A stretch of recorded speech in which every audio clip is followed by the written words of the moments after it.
to the HDFC Mutual Fund presents Moneycontrol Mutual Fund Summit 2025, which is powered by Axis Mutual Fund. Let's start this evening with some energy, and can we have a big round of applause before we start off this event?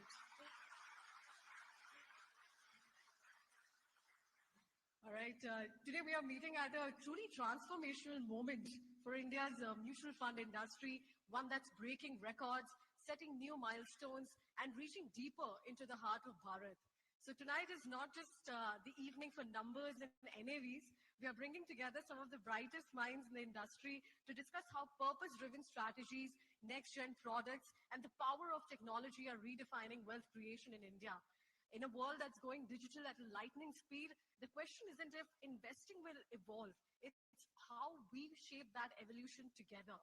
And what better place to host this second chapter of our summit than the city of Bengaluru, the city that lives and breathes innovation, technology, and the bold ideas. So it definitely perfectly captures the spirit of our theme this year, that is your mutual funds unbound, purpose, products, and power of technology. But before we move forward with the conversation, we'd like to extend our heartfelt gratitude to our like-minded partners whose belief in this vision has made the Mutual Fund Summit possible. A special thanks to our presenting partner, HDFC Mutual Fund, powered by partner, Axis Mutual Fund, knowledge partner, KFin Technologies, associate partner, Reliance Industries, and event partner, Mirae Asset Mutual Fund, and Motilal Oswal Mutual Fund. And now to officially set the tone for an evening packed with insights, ideas, and inspiration, please join me in welcoming Dr. Naren Mehta, Managing Editor of Moneycontrol and Chief AI Officer, Editorial Operations at Network 18.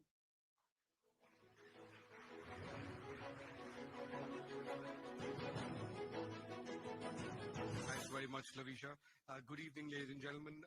The mutual fund industry is at the heart of India's retail investor boom, and I'm delighted to welcome you all to the 5th edition of the Moneycontrol Mutual Fund, the Moneycontrol Mutual Fund Summit, and the first one here in Bengaluru.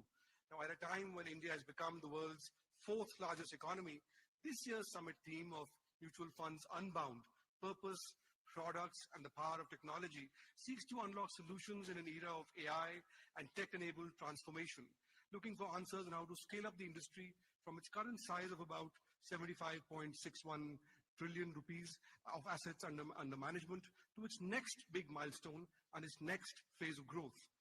As the first choice for wealth creation for millions of investors, mutual funds occupy an exalted space in India's financial landscape. With India now looking to reach its goal of Viksit Bharat by 2047, the mutual fund industry's role, therefore, is absolutely critical for wealth creation, for financial democratization, and for investor consciousness. The numbers show how quickly Bharat's mutual fund industry has transformed India's personal finance story, turning us into a global mutual fund powerhouse. With over 77 lakh crore rupees of average assets under management today, compared to 11.87 lakh crore in 2015, the mutual fund industry has grown at a CAGR of over 20% in the last 10 years, about 24% in the last 5. So for comparison, the US mutual fund market grew by just about 8% in the last 10 years, although it's of course a much bigger market. We had a record of 29,361 crores worth of SIPs coming in last month in September 2025. And we now have over 9.2 crore SIP accounts and about 5.7 crore investors. That's about 19% more than last year. Also, the geography of India's investing is now changing drastically, as all of you know, with just about 1/5 of assets under management now coming from B30 cities. Going beyond the traditional centers, we are seeing huge growth of SIPs from states like Haryana, states like Uttar Pradesh and Odisha. When we look at India's cities outside of the top 5, 86 out of 104 cities have been growing faster than the national average.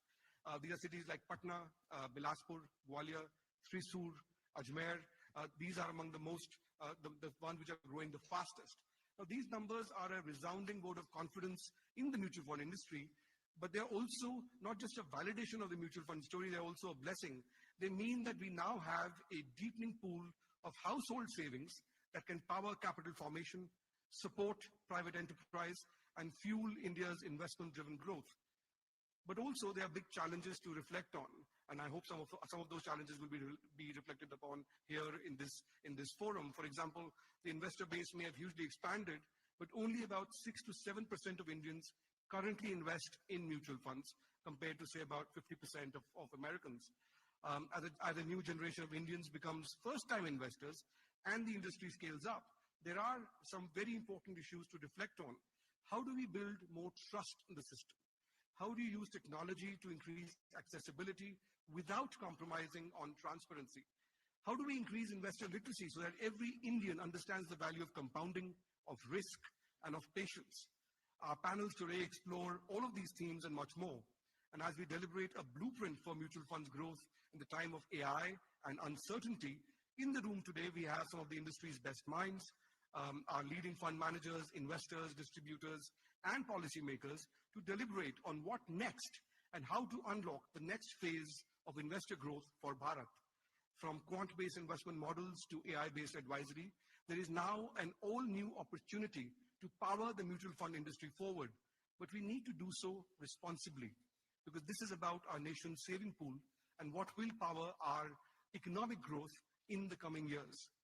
Tracking mutual funds and their trajectory, of course, is central to what we do at Moneycontrol, which is India's leading business and markets news platform. With over 100 million unique monthly visitors in 2024 and over 1 million paying subscribers, we strive to provide information that can help our readers make better investment decisions. This is why we are proud to have created this premier platform for key stakeholders in the mutual fund industry to come together and to shape the industry's agenda for the future, to deliberate on key issues and to spark off meaningful conversations, new connections, novel solutions, and long-term engagements that matter for Bharat. Thank you.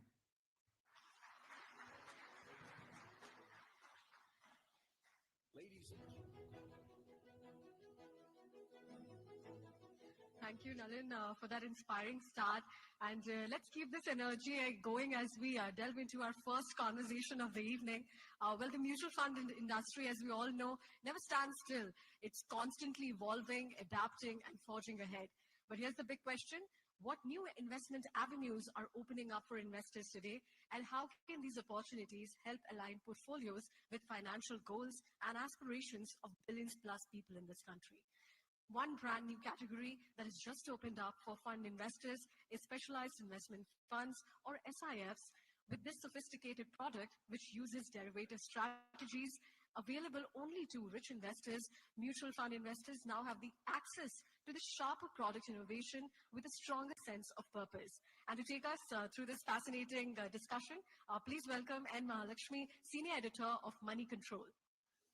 Please put your hands together.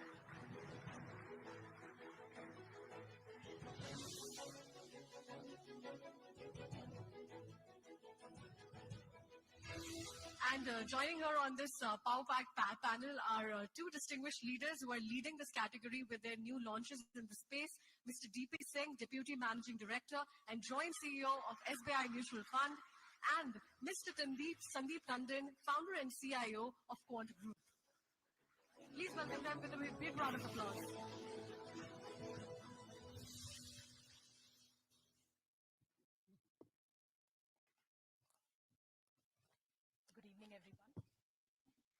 Absolutely delighted to kickstart today's sessions with this panel. Anything new is always exciting, but in the context of mutual funds, every time there is a new fund launch, it's reason to be slightly cautious, if not skeptical. But this is a whole new category. But this whole new category, I initially, termed this panel as the SIF challenge, which Sandeep promptly corrected and say, let's call it SIF opportunity. So it is definitely an opportunity, something that a strategy which has an entire industry based on this strategy, the AIF Cat 3 funds.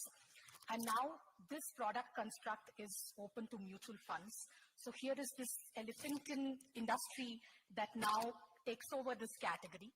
Is it going to truly take over this category? How big an opportunity is it for the industry, What does it mean for the investors? Let's sort of start this conversation. And I couldn't have thought of anybody better. First of all, the two gentlemen here are the front runners in the SIF launch. And the more remarkable thing is we have on this panel the biggest industry leader. SBI is the biggest mutual fund company, and Quant, which is the fastest growing mutual fund company in the last 5 years. So a big round of applause for the two gentlemen and the strides they've taken in opening up this category. So let me start with you, Mr. Singh. How big is this SIF opportunity itself? In your mind, have you gauged what this can do to your company in the next 1 year, 3 years? Do you think the 3 lakh crore that sits today in AIF category will be in your kitty? First of all, Mahalakshmi, thank you very much for all the good words you said about it. And SIF, I think I'll take 2 minutes to explain the background, how this SIF as a category was born. You know, our earlier SEBI chairperson, madam, when she noticed that a lot of money is when the mutual fund investors, when they evolved, they were going more and more, they were going into the PMS and AIFs, which were little lightly, loosely regulated. But she was worried that the regulations which are there, because the definition of a smaller investor and bigger investor changes with the prosperity level. And today when we are sitting, and earlier we were saying 5 lakh plus is an HNI, today even 10 lakh plus is being called as the retail investor. So this has been the journey, and she always wanted that it should be regulated, so that people should not go just because of the remuneration to the intermediaries, because the regulation was right. So all this process of consultation, everything happened. This SIF category was born in, where the evolved investors were allowed to put in money where they can use derivatives, where they can use all the modern, whatever tools are there, those can be used for their benefit. So first of all, thanks to madam and thanks to the thought process, progressive thought process, that SIF as a category was born. And when it came, and then we know that the way the industry is growing, the way the evolved investors are growing. So this is something between loosely regulated so-called AIFs and PMS and the mutual fund. So in between they said, okay, this will be on the mutual fund platform, but this will be a different category. You can't sell it like mutual fund. There are guardrails which have been provided so that nobody mis-sells it. So that's the way, but you're now coming back to your specific question. I think it's a matter of time only. This is going to be a very, very big category. And we as leaders, when we went through the papers, when we went through circulars, we thought it's our paramount responsibility to start with this. We will not wait for others, or congratulations to Sandeep and other Edelweiss also, they have done it. They are small players, but we as leaders, we thought it has to go to the largest. So though we took baby steps, we were having very limited targeting for this, but we said we will start with the most conservative, that is the hybrid category, then move forward. But we have done internal study. We clearly feel that within 1 year from here on, it should be a 100,000 crore category. That is our number. Wow, that's like 1/3 of the current AIF PMS category 3 structure. Sandeep. So, Mahalakshmi, let's understand the background. Okay, now as we are getting aligned towards global markets also, we are talking about $10 trillion economy. Globally, this wealth preservation product have evolved, whether you call it market neutral, beta neutral, absolute return, various names you can talk about, okay, long, short, or low walls. I think this type of product will gain traction in India. And we as a house is also very excited about it, because in fact, what Mr. Singh was also describing, we actually should be grateful to SEBI, what they have done. They created a very innovative product, and with a huge tax efficiency, okay, transparency of mutual funds. So I think this product will shape up quite well. And I call it, this regulator has given us a important weapon sort of thing. It's up to us how we want to use it. whether you want to use it in a very aggressive manner or you want to use it in a conservative manner. The way all three products have come, it looks like industry is using as a conservative approach. So the way I look at this product has a potential when you talk about it can generate superior risk adjusted returns. And hence, if I have to take a very big call in next 10 years, I think it has a potential to be 40-50% of the active mutual fund equity product. That's a potential which I see based on the global trend, what we have seen in this market, which means a very sizable opportunity which you're talking about. And first time you're getting an opportunity where product can actually preserve your downside also. Okay. So whatever the limitations you have, but I always say, don't look this product in isolation. You look this product in combination mutual fund and SIP put together. That is a better way of handling this product rather than just looking in isolation. Sure. So I'll come back and ask more on what you just said. Or sorry, before that, let me ask you, Mr. Singh. You know, derivatives has this perception. People have this perception about derivatives, which is, you know, perpetrated for many, many years from this quote where Warren Buffett famously said that derivatives are weapons of mass destruction. And over the last 3 years, SEBI has also continuously sort of, you know, presented its studies saying that people only lose money in derivatives. So the perception of derivatives or any derivatives links product to an average investor sounds like it is more risk. You can lose money, not less risk. Now, how do you market or message this whole concept to an average investor? And what do you tell them about what is the purpose this fund is going to serve? See, first thing first, as you rightly said that Warren Buffett said that this is the tool for the mass destruction of wealth. That's right, because the people who are using it generally are going by greed, going by their gut feel, not by the research and all those things. But when the serious fund houses like ours, we here, so we do it in a very, very balanced manner. We use put and call simultaneously. We don't have to take the naked position. We say how much carry is there, what is the policy interest rate, and how much this can, if we use the put and call and we do the back testing.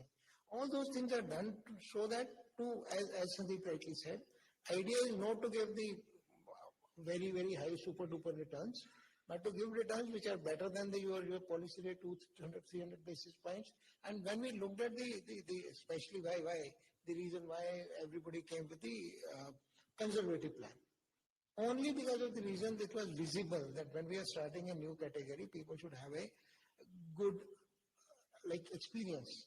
For that, we are confident that we should be able to walk the talk. When we said something that this is possible, we did our own internal studies, and for that matter, others also would have done it. We are not going to go, this is likely to give this. Likely is nothing, but we have to go by what premium is there, what discount is there. We don't have to keep naked position. Now we are saying we'll not keep the naked position more than 10% of the fund, right? So that will create a situation. So 10% we have said we may not do even 10%, maybe 0%. And it's like an arbitrage plus kind of return. We will start with this, and by the time we also gain experience, we'll be able to give better return. We are not using the derivative, which is generally said, because when SEBI gives the data, because on the basis of how the retail investors are doing it. Even mutual funds are using derivatives as a product, and they are using it to hedge the risk, right? They're already doing it. Hardly any, except for I think 2 or 3 funds. People don't. Most of the fund managers I can talk about also. We are doing it. We were not doing it, but for the last 2-3 years, we are doing it quite aggressively, and we are using it as a to hold the downward risk for the funds. And again, this is a matter of experience, right? The more and more you get experience, the more you will be able to do it. As I said, we took baby steps to start with conservative, to start with this thing. As and when we ourselves have more experience, we'll be able to do it. And there are so many players who might not have done launched the fund, but they are experts. And actually sitting here, they are using it very extensively in their day-to-day working, right? So today, who is your target audience? Who are you selling this product We to? are giving, and what is the message? the target audience is that we see, one downward risk is very limited. We are trying to give with the mutual kind of see equity taxation. If we are able to give 100 to 200 basis point on the minimum side, then the our any fixed income coupon product, that should be a good fund. Our target is somewhere to generate a return of somewhere between 8.5 9% to 12%, which on the back testing basis looks feasible. But then it's a matter of size also. How much is the juice available and how much the tools are available. But at least up to a particular level in the market, enough 100,000 crore will be the amount which can be easily, I mean, sustained in this kind of category as of now. But when more players come, more liquidity comes, then things will change. But we are very sure with the kind of expertise we have, and house we have got a strong team, and everybody has a strong research team, we should be able to generate good wealth for the customer. We are very confident about it. Right. Sandeep, the point I was trying to recollect. Just, I want to add one point here.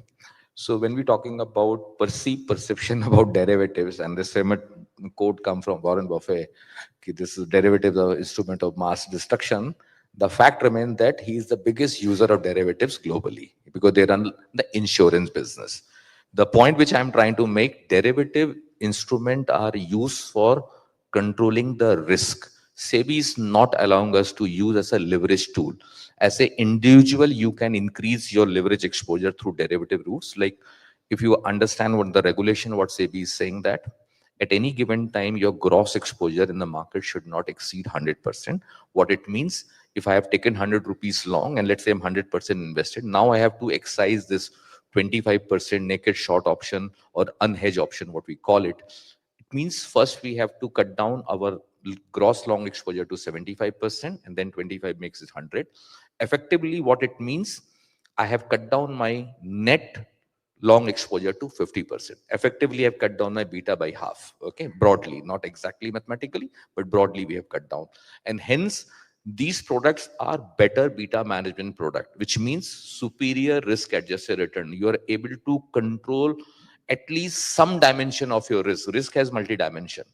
At least few important dimension of the risk you can control. So perception can be very negative for derivatives, but the frank reminder, it is a risk management tool.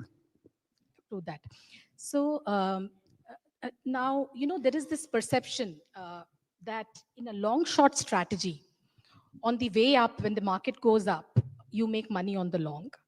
If the market goes down, you short and you make money.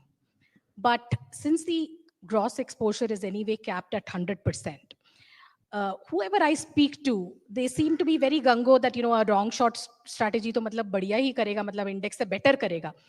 While theoretically, it is like an equity minus kind of return. And so one, what is your view on this? How do you sort of, drive this message? What is your own view on where will this product, what will this product deliver vis-a-vis the index? Please tell me that, and then I'll ask you a related question. So it's an interesting question, actually. Let's understand when we talk about derivative instrument or any product which we're talking about, obviously, it's up to the capability of money manager and how well he or she utilize the inflection points. Okay, so effectively, let's say talk about a flexi cap as a product, and we have just launched one of the first product was a flexi cap thing. So here you are getting an additional option of shorting of 25%, means you can generate alpha out of. There's no certainty that you will generate alpha. You can lose also. So the way I look at it, that if you run it aggressively, then you will be generating plus minus 3%. The cycle is in your favor, plus minus 5 also can happen. But we as a house have taken a conscious call running in a conservative manner. Hence, it is our endeavor to generate small alpha over your equity scheme with limited risk. So obviously, when you have to talk about, when you want to control your risk, then which means you're also going to compromise on your return expectation. That aspect should be very kept clearly. Theoretically speaking, and real life, you can generate extraordinary alpha also through this product, but risk aspect also have to be kept in mind. So you said that this is a product which gives you a little more than an income fund, right? A fixed income product. You already have the arbitrage fund, which is for the industry now a sizable corpus also. What does this, will it kill the arbitrage fund category? If everybody is assured that they're going to make 100%, 100 bips more than an arbitrage fund, and significantly more than, 200, 300 bips more than an fixed income product, what is the real advantage in deploying in arbitrage funds at all? Are we creating a category and killing another category? No, it's not that. If you look at the arbitrage returns, it's somewhere around today. It is giving around 5 to 6% kind of returns is there as we move up. And we are saying there's some product which is, you just take the example. If you go back 10 years back, there used to be 7%, 7.5% tax-free bonds of RBI. Okay, those were the fixed return, and people are standing in queues to buy that. If we are able to walk the talk, that's why I said we have taken baby steps. We are confident theoretically, but practically, if we are able to do it, we have to make it very, very big. We have to walk the talk in a manner that all the expertise is to be used. Just to give you an example, we have got a 5-member team. Every day they have to see whatever we are talking about is being implemented. If we master that, if we are able to do that, today with our kind of network, had we taken a target of this thing and just giving a narrative, we could have collected much more than we have collected today. But we said not more than this amount. Let's do it. It's not the experimentation. Downside is very, very limited. We are saying 8.5% to 9% to 11, 12%. Even if it goes down, it will definitely be arbitrage plus. But let's work on it. This is something new animal in the table. We have to work very hard on this. And honestly speaking, as Sandeep said, there's a huge alpha generation ability, but that comes with the risk. We have to mitigate the risk. We have to see we don't take extraordinary risk when we are coming out with the hybrid fund. We have to make sure how we can use our expertise to make this thing. Now, at this point of time, I think we should just let the things mature. Let's see how it happens. But one thing is very clear: capital protection, arbitrage kind of terms are the minimum thing which we can think of. No, so will this, you think this product can coexist with the arbitrage category? 100% it can coexist, because today arbitrage funds are I mean, majority of the money is the liquid category which has moved to the arbitrage category. But this is a fund which is mainly whatever we have collected or whatever Sandeep would have collected or whatever others have collected. All these people are 10 lakh, 20 lakh rupees applications. We have not got 100 crore or 200 crore. Whereas the arbitrage, we are getting that kind of money. Okay, this is more stable. It can give us some time to work on it. We are not going to ask the institutions to park 50 lakh, 50 crores or 100 crores or 200 crores or 500 crores. That's not going to happen. Right. That's not the target. Target audience is the people who want stable return with the tax efficiency. And thanks to regulator, this was not there. This has come now. We'll try to see how we can create wealth and create value for the customers. That is the basic the premise on which it has been launched. Right. Sandeep, you said during the course of the conversation that over the next 10 years, you think this product can actually do better than an actively managed equity product. So I think if we are in a risk-off phase, which looks like that India easy phase of bull run is over and we are in difficult phase of bull run. Difficult phase of bull run, this type of product will logically generate superior risk-adjusted return. I will not say it will generate extraordinary return, but here you are controlling your beta, so obviously your risk-adjusted return will be far superior. But in comparison to an index fund, where do you think this will be? So again, it depends how we want to run it. If you want to run it in an aggressive manner, then you are also running a risk. So I said plus minus 3% you can make. But if you're running in a conservative manner, then possibility is there. The way we are going to manage, then we'll generate maybe 100 bips, 200 bips higher than the normal returns. So let's say we're talking about flexi. So we are talking about flexi plus long short opportunity. When we're talking about quant hybrid fund, we are saying BAF plus long short opportunity. So the people understand those terminology, and accordingly we are positioning that product. This additional 25% option or the flexibility which we are getting, we want to generate alpha also, and we want to protect. See, in mutual fund also you can protect by hedging. Anyway, mutual fund hedging is anyway allowed. What is not allowed is that about the shorting option, that are true naked shorts are not there. Sometimes you do get opportunity. Okay, again, it's very easy to talk theoretically, but real life when you manage, it is going to be challenging. No, coming back to the same question, because you're saying BAF plus long short, you're saying flexi cap plus long short, but plus long short is mine in terms of returns, because most investors are still guided by returns. So they'll say this category, for example, it's easy to argue that over a long period, small cap funds will do better than large cap funds. This is a narrative. If you look at very long periods, it's probably not true. If you look at like 20-year period, the returns are pretty much the same.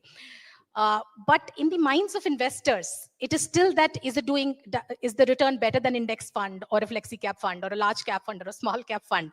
So where do you fix that? What is the position? So that's the reason I said plus minus. I never say only plus. Plus and minus. Plus minus I think 3%. this I never is said only plus. right. But idea is that if you're getting a shorting opportunity and if you can identify these inflection point, you can generate. Okay. And if you run it the way we have decided, we'll run in a conservative manner. So we remain confident that we can generate a positive return. That's our endeavor and it's possible. Backtesting also model also showcase that is a question how you run it. The moment you try to run in aggressive manner, then you run a bigger risk. Sure, sure. Sir, all the money that you have collected so far and the 1 lakh crore that you're saying we should be able to augment in the next 1 year, is this money that was earlier deployed in AIFs that is coming and into fund structure now because you have a tax advantage for the product itself, right? Like the churn within a mutual fund space is not taxable in AIF; they are disadvantaged. Is it that arbitrage opportunity that investors are exploiting, or do you think these are new investors who are like between the 10 lakh to 50 lakh or 1 crore category? That's the cohort of investors they're looking at. See, so you have to understand, we have a huge, huge opportunity potential is untapped. The number of customers, total numbers, I was talking about the number of SIPs, etc. But the unique investors are still hovering around 5 to 6 crores, right? The new investors, the new niche investors, mutual funds per se is no more a push product. People are now it's only the intermediary or the manufacturer or the institution who is reaching out to the new customers. When new narratives come, new set of customers also come, that is for sure. And that we have seen whenever we launch an NFO, at almost 30 to 40% of the customers are those which are new to the industry. Even in this SIF, though numbers is very small, it's not representative number. Still, we had 20-25%, which are the new investors, new to the industry, new to the mutual fund, and they straightway came to SIF because of the narrative being talked about in the market. So more and more number of customers will come. There will be an opportunity for each category of funds. As Sandeep is talking about, there are people who want to be very conservative, people who want to take a much higher risk. The surplus money with the investors is growing, and especially if you talk about millennials and Gen Z, they have already been taking so much risk in the direct derivative products. That's what is SEBI is talking about. If you look at the profile of the customers, most of them are less than 40 years of age, which who have been lost a lot of money. But if they get good experience through expertise with the regulated costing, regulated price, and they are losing less money, making more money, I think more and more customers will come. If you look at, there's a huge gap between the number of demat accounts and number of mutual fund accounts, right? Is less than half. So we have to get more people who have been using direct market through mutual fund route, and these are the interesting products which they will like to work on. I'm very confident that new set of customers will come in. This is the baby step we have taken, and going forward, it will be a very, very big category. And it's not that there's a trade-off that people. Yes, there will be people who will go move from mutual fund normal products to these products, but there will be much bigger number which will be entering into the mutual fund category. Sure, sure. Sandeep, one last question. The experience of long short strategies in, AIF category 3 so far has not been very good. So why is it that you believe that it'll work in the mutual fund structure? So whatever little bit research we did, the three reasons. First important reason is that the people who are managing, they all came from long accounts background, long mindset background. And when you manage long short, it's a very different perspective is required. That's the first issue. Second issue was the taxation. Third issue was the fee structure. So when you're going to pay upfront 2.5% or 2%, then it's not viable. So lot many, if you, and then you, despite that you have leverage benefit was also there, 2 times leverage with their fund. Some of the schemes had delivered 12-13% returns. But the challenge was because of other two factor, their net returns was lower than the liquid fund returns. So it was not very effective. Here we are talking about tax efficiency and as well as the transparency of a mutual fund plus the cost structure. We're going to run like a normal mutual fund. So when you get a 50 bips sort of thing, then obviously things will be very different. Sure. By this time next year, how many funds would you have and how much corpus do you expect in your fund?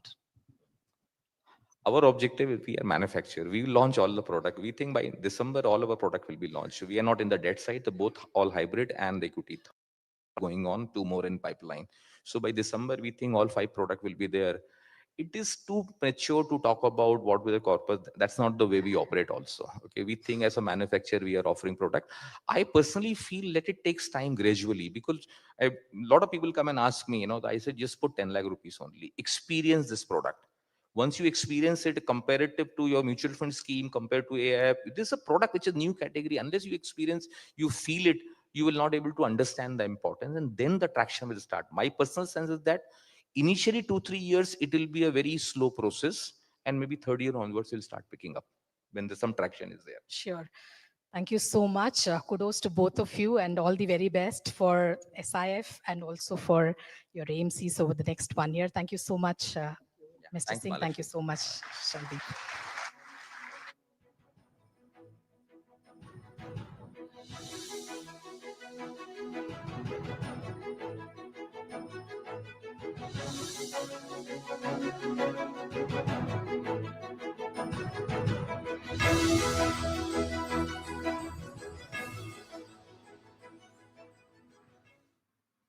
ML, requesting you to be on the stage.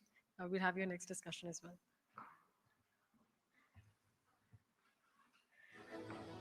All right.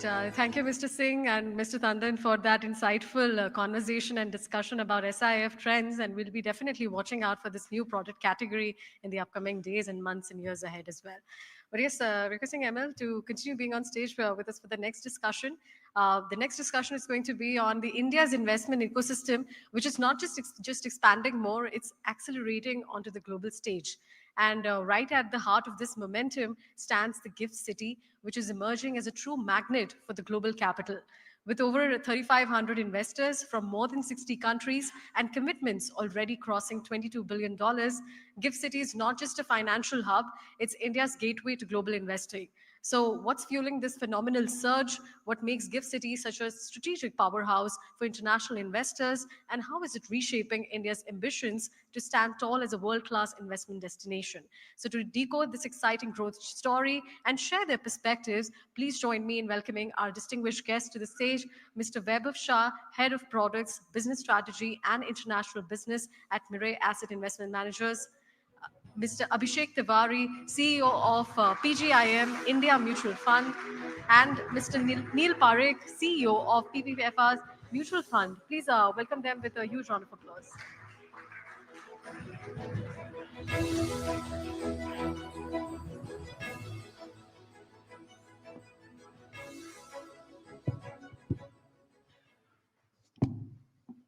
Thank you so much, gentlemen, and thank you, Lavisha. So in the last 2-3 years, and definitely in the last 1 year, there has been so much heightened conversation about, activities at GIFT City. Everybody seems to be opening up offices. There seems to be a lot of excitement.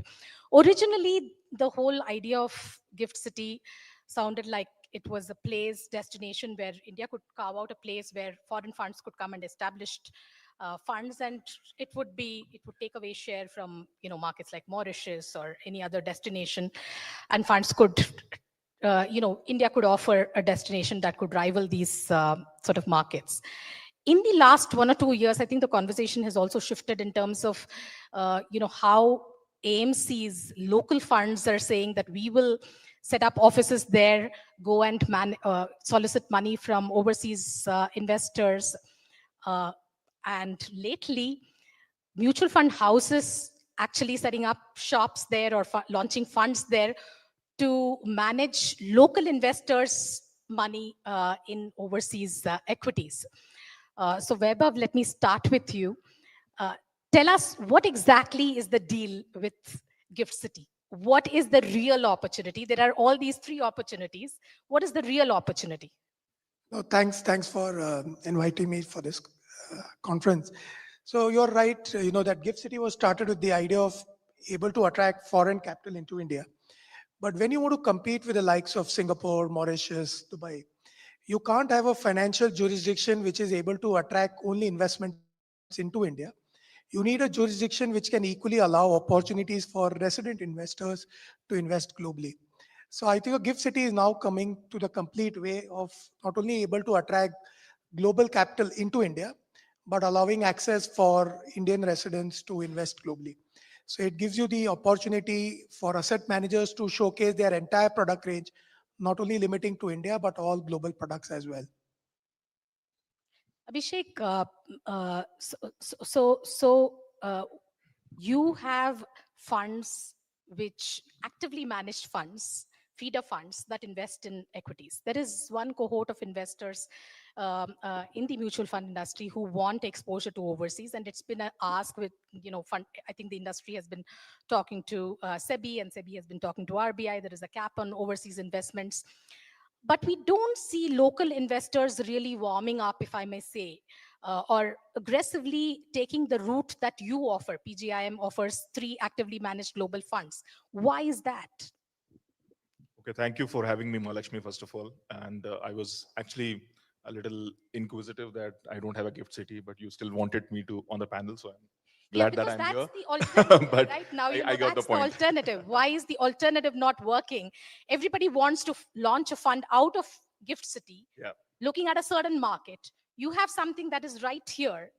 What is the difference? Why is it not working? Is this interest real? Is the optimism real? Okay, so like every time, I'll try to get out some data which may possibly give you a little bit of a perspective. When you look at the home country bias, it actually exists across the world. And in fact, even for economies which have not produced capital market returns, the home country bias remains extremely high. So a case in point is Japan. Uh, the home country bias is 84% of the investment of domestic investors is in Japan. Um, the most diversified household savings going into international investment comes from US, which is possibly to the tune of about 30%. I think it is not wrong for us to say that India is very much in its infancy. I don't think we have enough penetration. The other aspect is that Indian market itself is been very, very fertile. But having said that, I think in whatever limited time frame that you see global investing in India, I think we have been able to very respectfully garner decent amount of traction. It is always going to follow returns. There's no two ways about it. Hmm. But having said that, I think if the tap was not to be closed, I think we were literally running on the fifth gear. So for that, I mean, I'm speaking on behalf of the industry. I Yeah, think yeah. I see Akhil sitting here in Motilal. He can vouch for it. We can vouch for it. I think guys from Kotak can vouch for it, and so on and so forth. So I can safely tell you that there was enough work and enough interest, and I think that comes from the fact that when you think about not only the geographies but also in terms of some of the themes which don't exist in India. Think about. I mean, I was just looking it up, and if you think about mobility as a theme, right? Mobility as a theme globally is growing at 38% compounded. Then not only the theme is itself growing slowly in India, but the outstanding size is so limited that if you want an exposure into that, you will have to go global. And this is just one, I mean, one very, very outsized example. There are tons and tons of other things, Mahalakshmi. No, my question was not appetite for global. My question is the existing fund structure, which is the feeder fund structure. Yeah. And I was quite amazed to know that your funds are, the expense ratio is 2.5%. Of course, it's double of what a normal active managed fund is. Nevertheless, not, I mean, 2.5%. I mean, lots of funds in US have that kind of expense structure. So 2.5%, spoiled? first of all, is the complete structure. It takes care of the underlying fund structure as Yeah, well. yeah. And I think, yeah, I was trying to exactly answer So what why you is it asked. that you're today not sitting on 5 lakh crore of AUM?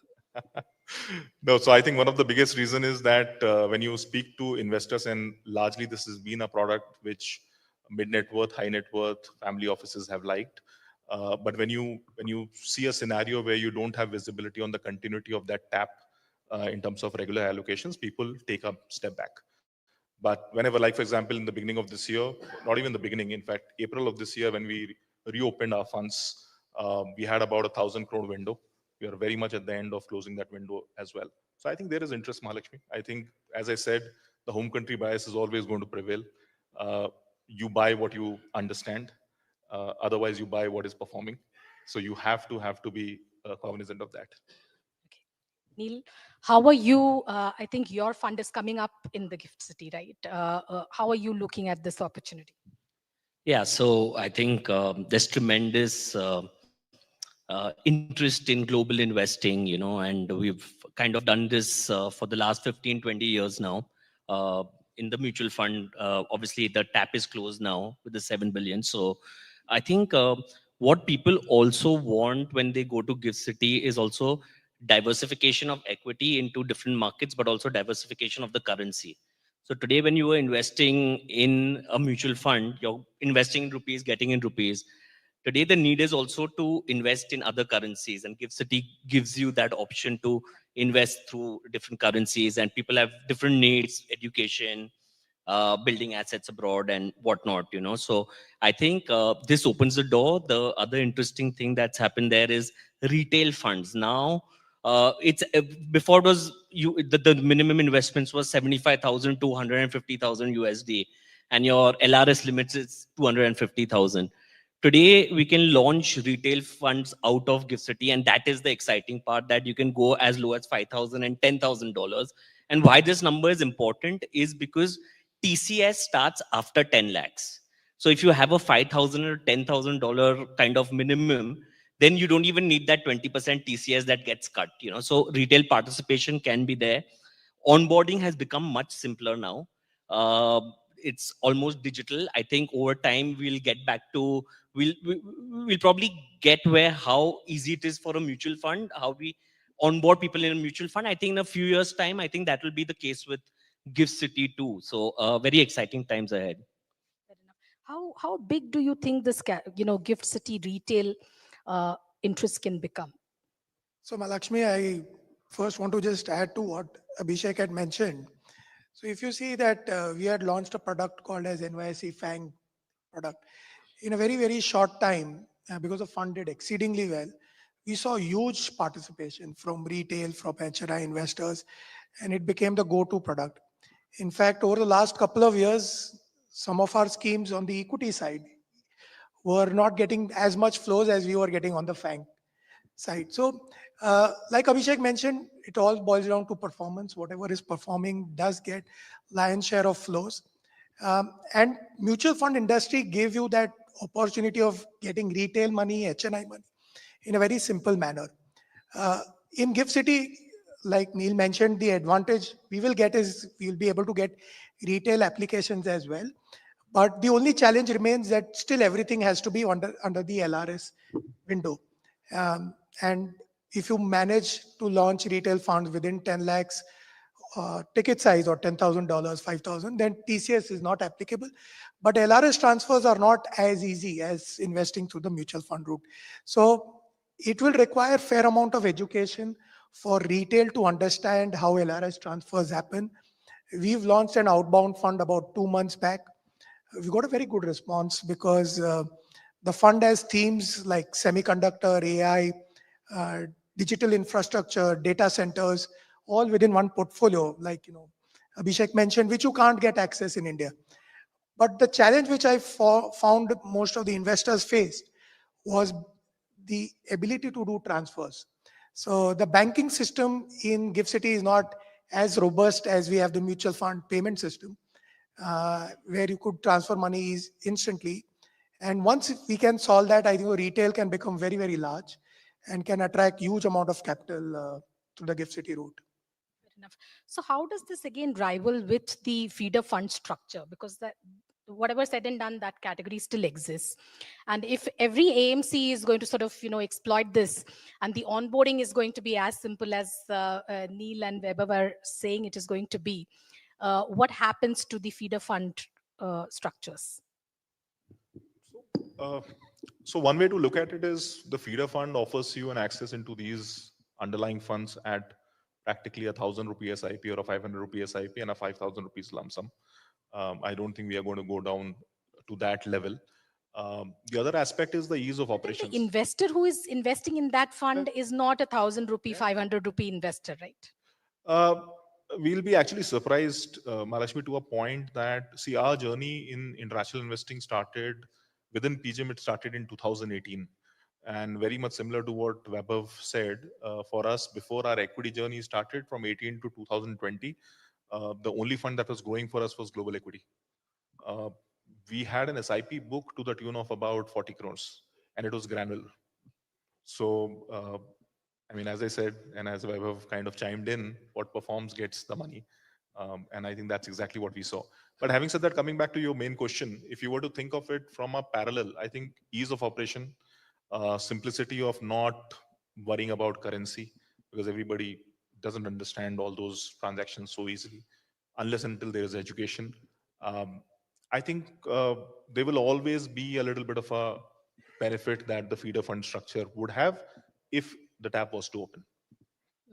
How do you see the currency risk in this product, Neil?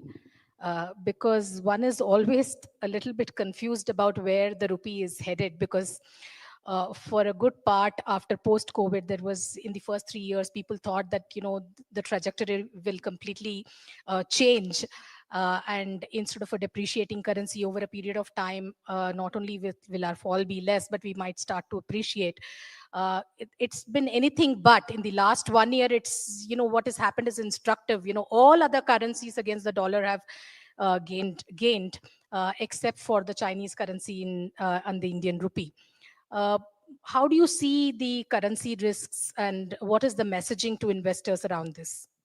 Sure, there's currency risk is going to be there. I mean, there's nothing anyone can do about it, and definitely not us. So for us as fund managers, as asset managers, main thing is to select stocks and invest the money properly. So currency risk will be there, but the main thing, like I said, was it's about the diversification. It's actually reducing the risk. So currency risk though might be there, but on your overall portfolio, when you're investing in different markets, you're actually reducing your portfolio risk.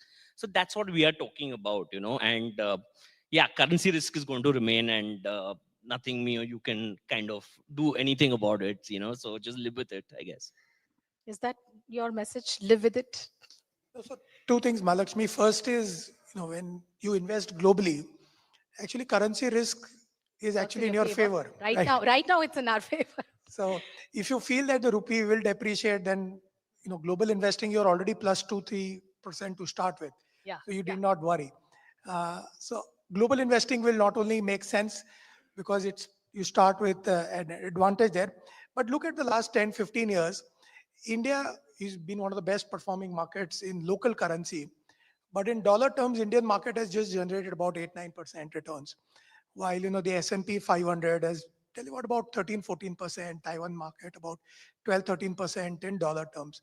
So there are enough markets which in dollar terms are able to do much better than India. And if you look at some of the themes in India, and I want to give references to maybe 3 or 4 themes that we are very bullish as a fund house, and we don't have investment space, is artificial intelligence, semiconductor, blockchain, and disruptive materials. If you were to look at these 4 themes, in India, you don't have maybe 5 listed companies in this space, in these 4 themes. So forget the currency part. If you want to have a universe of stocks which can give you exposure to such large themes, which can become very large in 5-10 years, it completely makes sense to invest globally and reduce your currency risk. Right.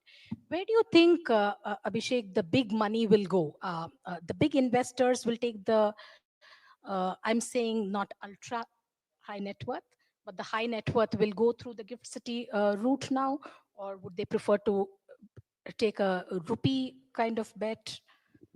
I think it's straightforward, Mahalakshmi. That's the only tap which is open. Having said that, I think on the feeder fund, whatever I'm hearing on the industry and whatever we are experiencing personally, till the point the tap remains open and we can accept money, I think there is enough amount of interest that is getting generated. But having said that, while those numbers are not publicly, available, At least the interest that I have seen in terms of HNIs, ultra HNIs, looking at Gift City as a constant medium of diversification, it is only getting No, increased. I'm just asking from the currency perspective. Where is, what is the Indian investor really looking for? So one way to think about it, Malakshmi, is that if somebody is really looking at de-risking the whole currency aspect of it, Gift City doesn't provide you, 100% portability. You ultimately have to bring the money back unless and until you are going and establishing an OPI or ODI outside. For a normal retail investor, you will have to bring the money back. You are still mapped to a bank account here in India. So I don't think that's a solution that gets provided. That can be provided through a Cayman or a VCC structure in Singapore or things like that. At least that's my understanding. So I don't think, first of all, let me chime into what Vaibhav said. I don't think currency is the biggest variable here, anyways. See, we manage global funds which are diversified and which have always been exposed to different geographies. So the equation is never going to be about India versus US or India versus Japan. It is about companies which are doing well and how they offset each other, in the whole game. So we have exposure in developed North America. We have exposure in, Poland, Italy. If you were to worry about currency, you will never go to Italy. But we have had one of our huge exposures in Italy, and which has made us money. So my way of looking at it is, if you buy the right businesses which are compounding faster, I think currency will take will take care of itself. Don't think that should worry. And I think between the two mediums, I don't think there's too much to choose. Sure, sure. So, at the heart of all of this discussion, in the end, everything boils down to performance, and performance boils down to, what is your team structure, what are the competencies of the fund managers, and so on.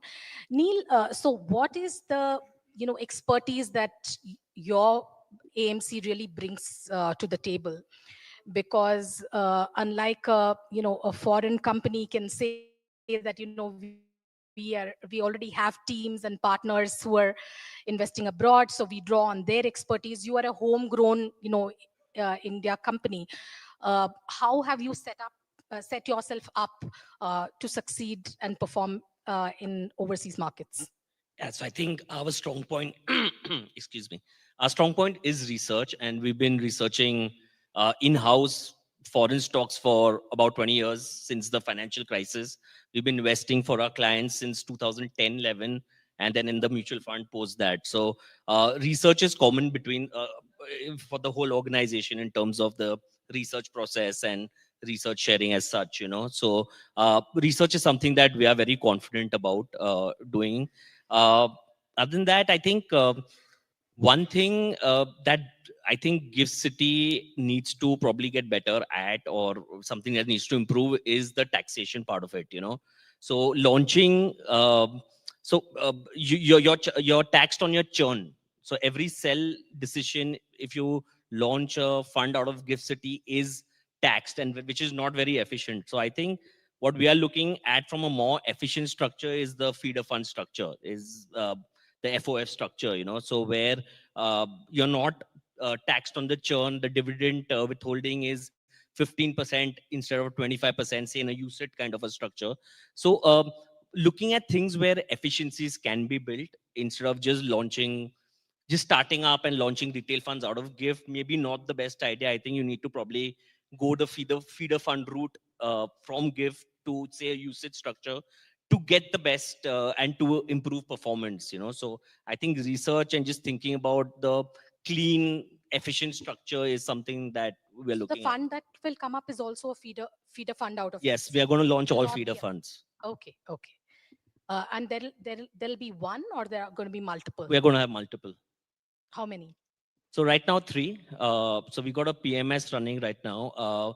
But from a retail fund structure, from retail fund point of view, we're going to launch 3 funds over the next 1 year. I think 2 will be in the passive variety, and 1 will be an actively managed. And what are the themes?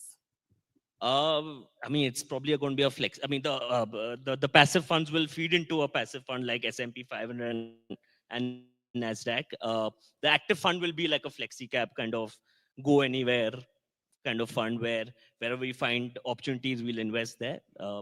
Yeah.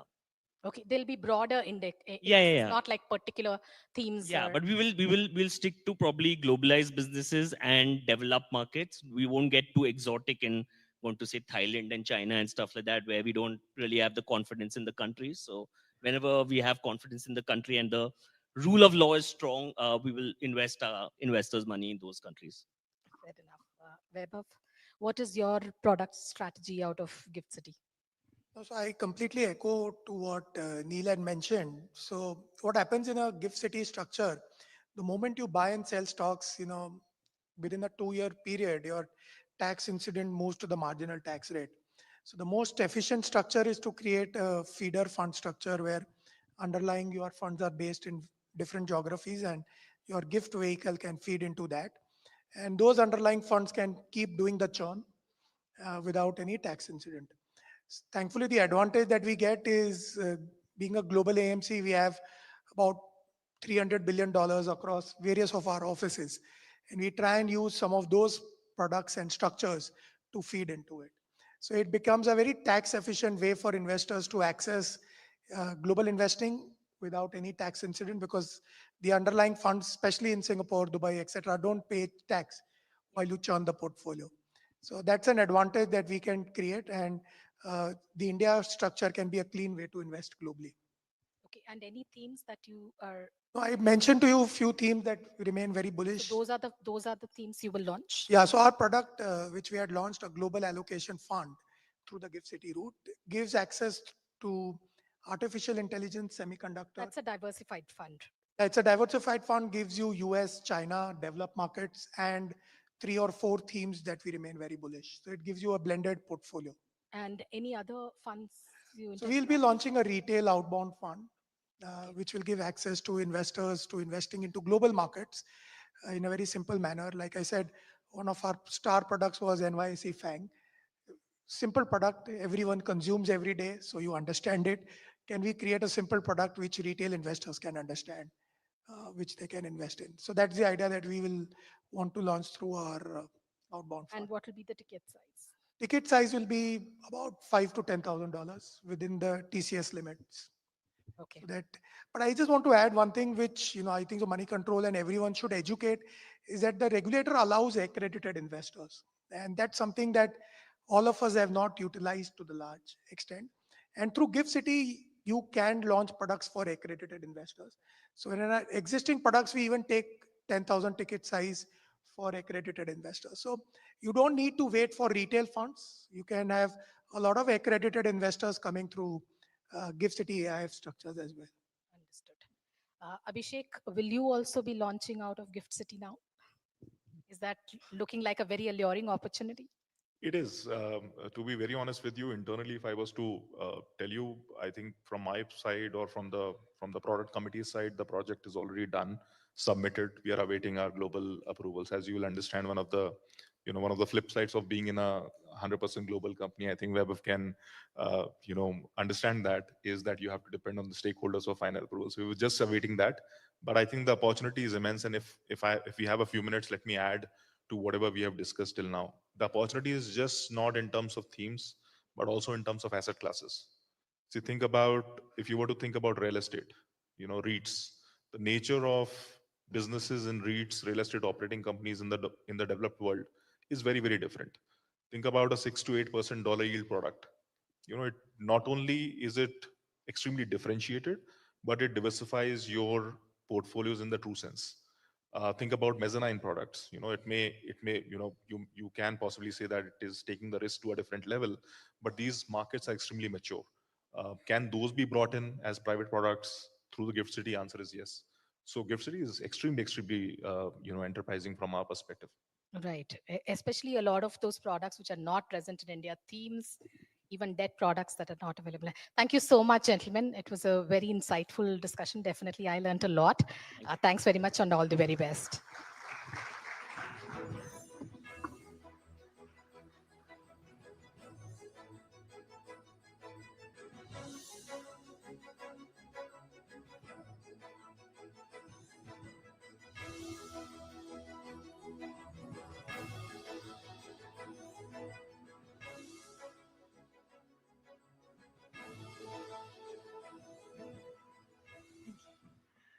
Right. Thank you, everyone, for that fascinating look at how India's expertise is now attracting global investors. And thank you, Emil, for steering that conversation so insightfully. Now, let's shift gears, and because it's the celebration time, it's time to recognize the pioneers, the change makers, and the visionaries who are not just performing, but transforming the way India has investing. To do the honors, please join me in welcoming Akhil Chaturvedi, Executive Director and Chief Business Officer at Motilal Oswal, with a huge round of applause.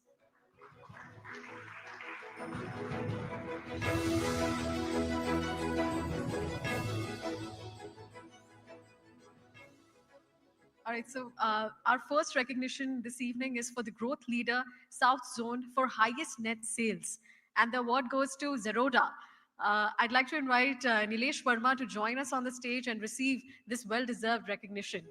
Zerodha, which is known for its empowering millions of first-time investors, has redefined how India participates in mutual funds through simplicity and innovation.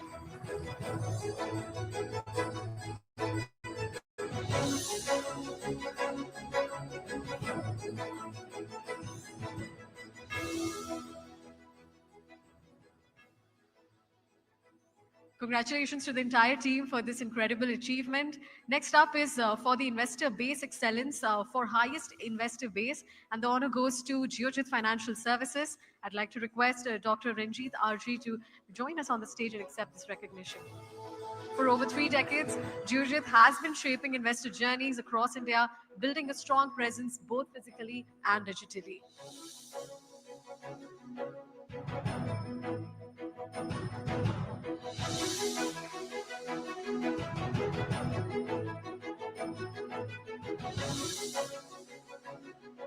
Right. Thank you for this entire team and for the milestone journey. And thank you, Mr. Chaturvedi, for doing the honors and celebrating our industry leaders as well. But yes, let's keep the conversation flowing as we shift gears to our next big conversation of the evening. That is your finding alpha, because markets have been evolving. The search for true alpha never really stops. With consumption in infrastructure showing strong promise and defense stocks hovering near peak valuations, the big question on every investor's mind is, where are the next winners which have been hiding? And how do we separate the lasting rises from the short-term spikes? And what will define the alpha in the next leg of this market cycle? So decode all of this and more. Joining me for this insightful discussion are Mr. Deepak Shenoy, CEO of Capital Mind AMC.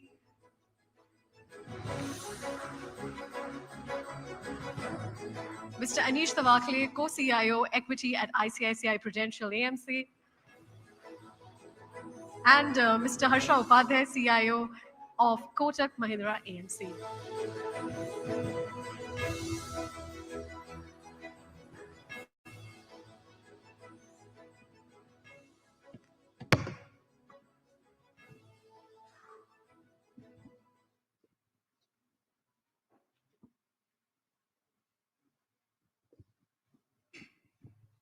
All right.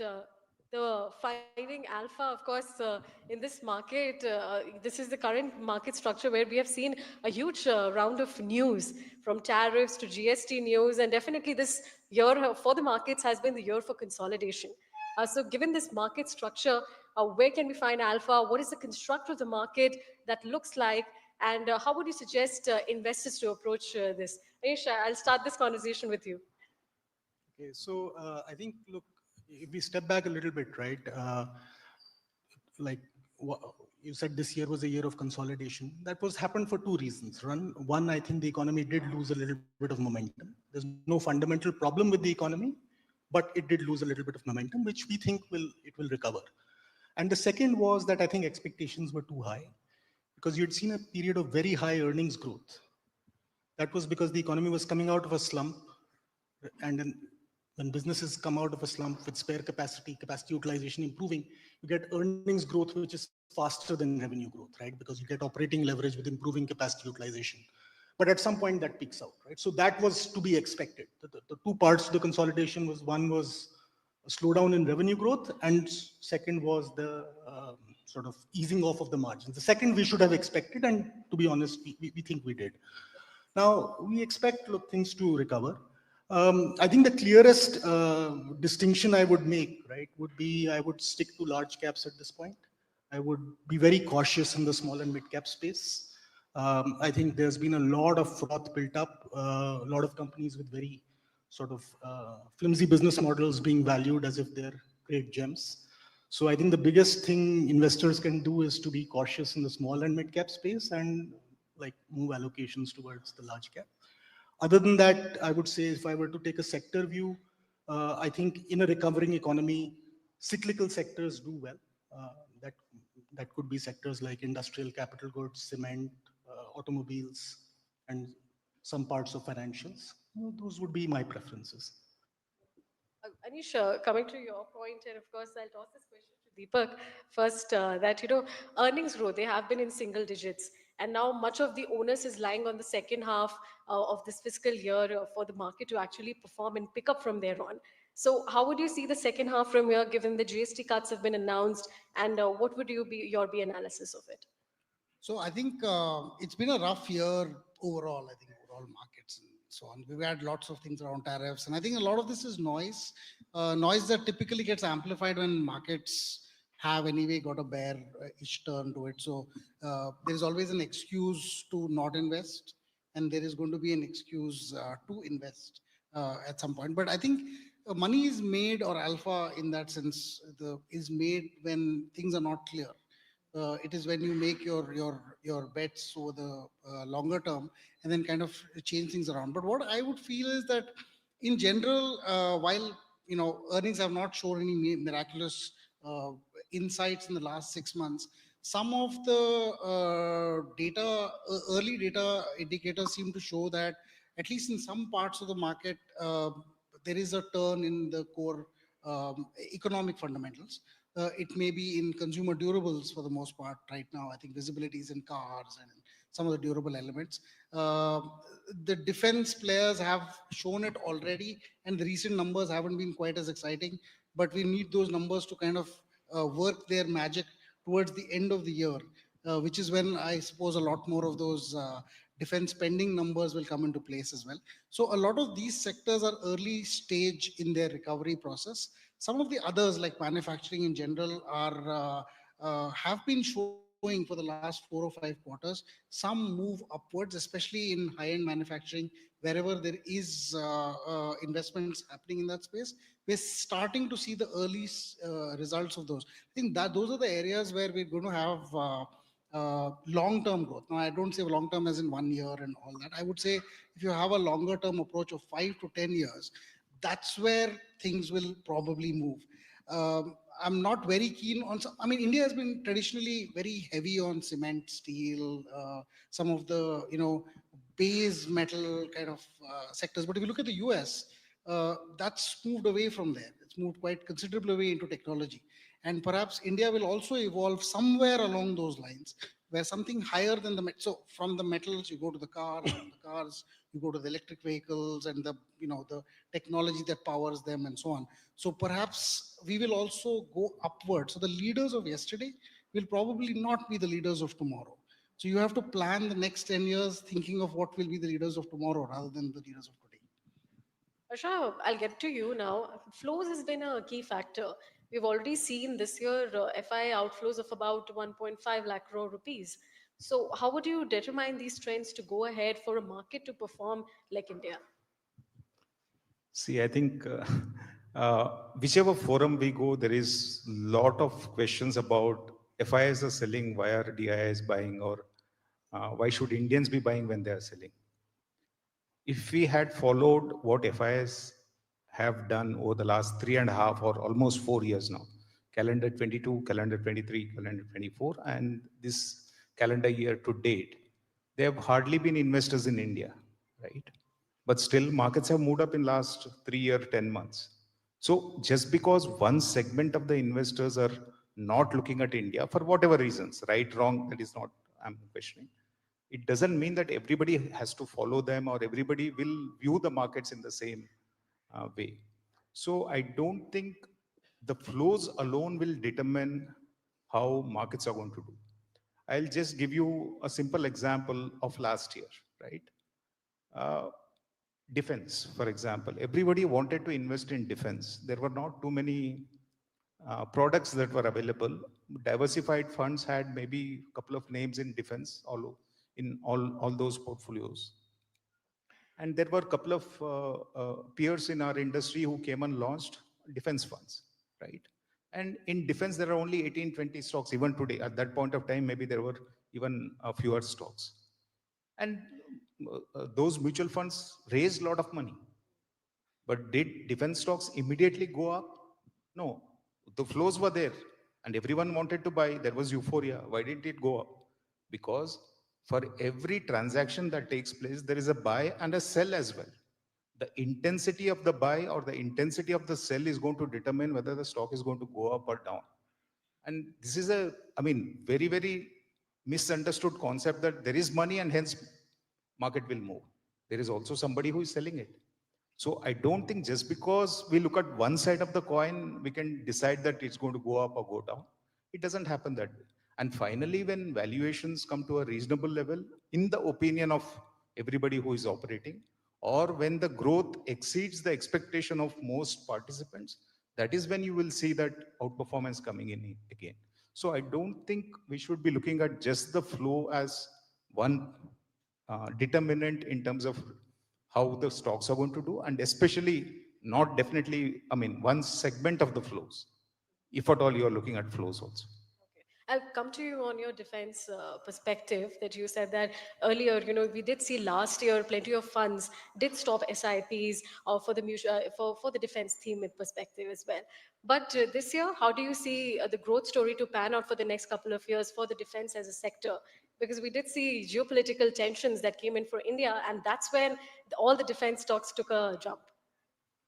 See, you will see more and more companies getting listed in this space. Right now, the opportunity set may be quite small, but I think if you look at next 3-5 years, most likely there will be many more defense-related companies which will come for listing. So that will enlarge the overall investment space. Second, I don't think we will ever be in a situation where everybody is cutting down on defense capex. I don't think India can, at least in the next several years, can do that. But even from a world perspective, it is very, very difficult to imagine that there will be no conflicts, no wars, and everyone would be cutting down their defense budgets. And right now, what's happening? The US, which was kind of giving protection to NATO partners, is asking for a price. So all of those individual economies will have to invest in defense if they have to remain relevant, right? So that's one part. Second, as I said, the conflicts will continue to be there, or at least the fear of conflict is going to be there. Even if there is a fear of conflict, you will have to spend, right? So spending will continue. So there is a long-term growth that you will see in spending. There is also additional factor for India. We have been largely reliant on imports for our defense needs, but that is changing. And especially after the war with Pakistan, the recent one, we know that you have to be self-reliant in most aspects, if not all. Otherwise, there is a risk. So to that extent, more and more indigenization will happen. And there can also be export opportunities once in a while. So I think from a long-term growth perspective, there is definitely a lot of growth ahead of us. We'll have to pick and choose at what valuations you will be comfortable buying some of those companies. Sometimes they may look expensive when you look at next 6 months, next 1 year, but they may be reasonable buys if you're looking at next 5 years.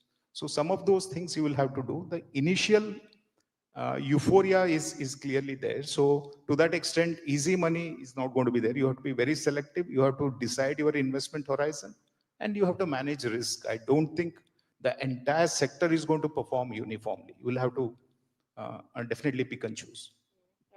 Anish, I'll come to you on this, on the defense and the entire indigenization theme that we are talking about. If you look at defense theme as a subsegment, we've seen drone stocks also picked a lot of momentum when the geopolitical tensions had emerged. And of course, we've seen how aerial combat is one of the major, major weapons that India has been using, and of course, everywhere across the world as well.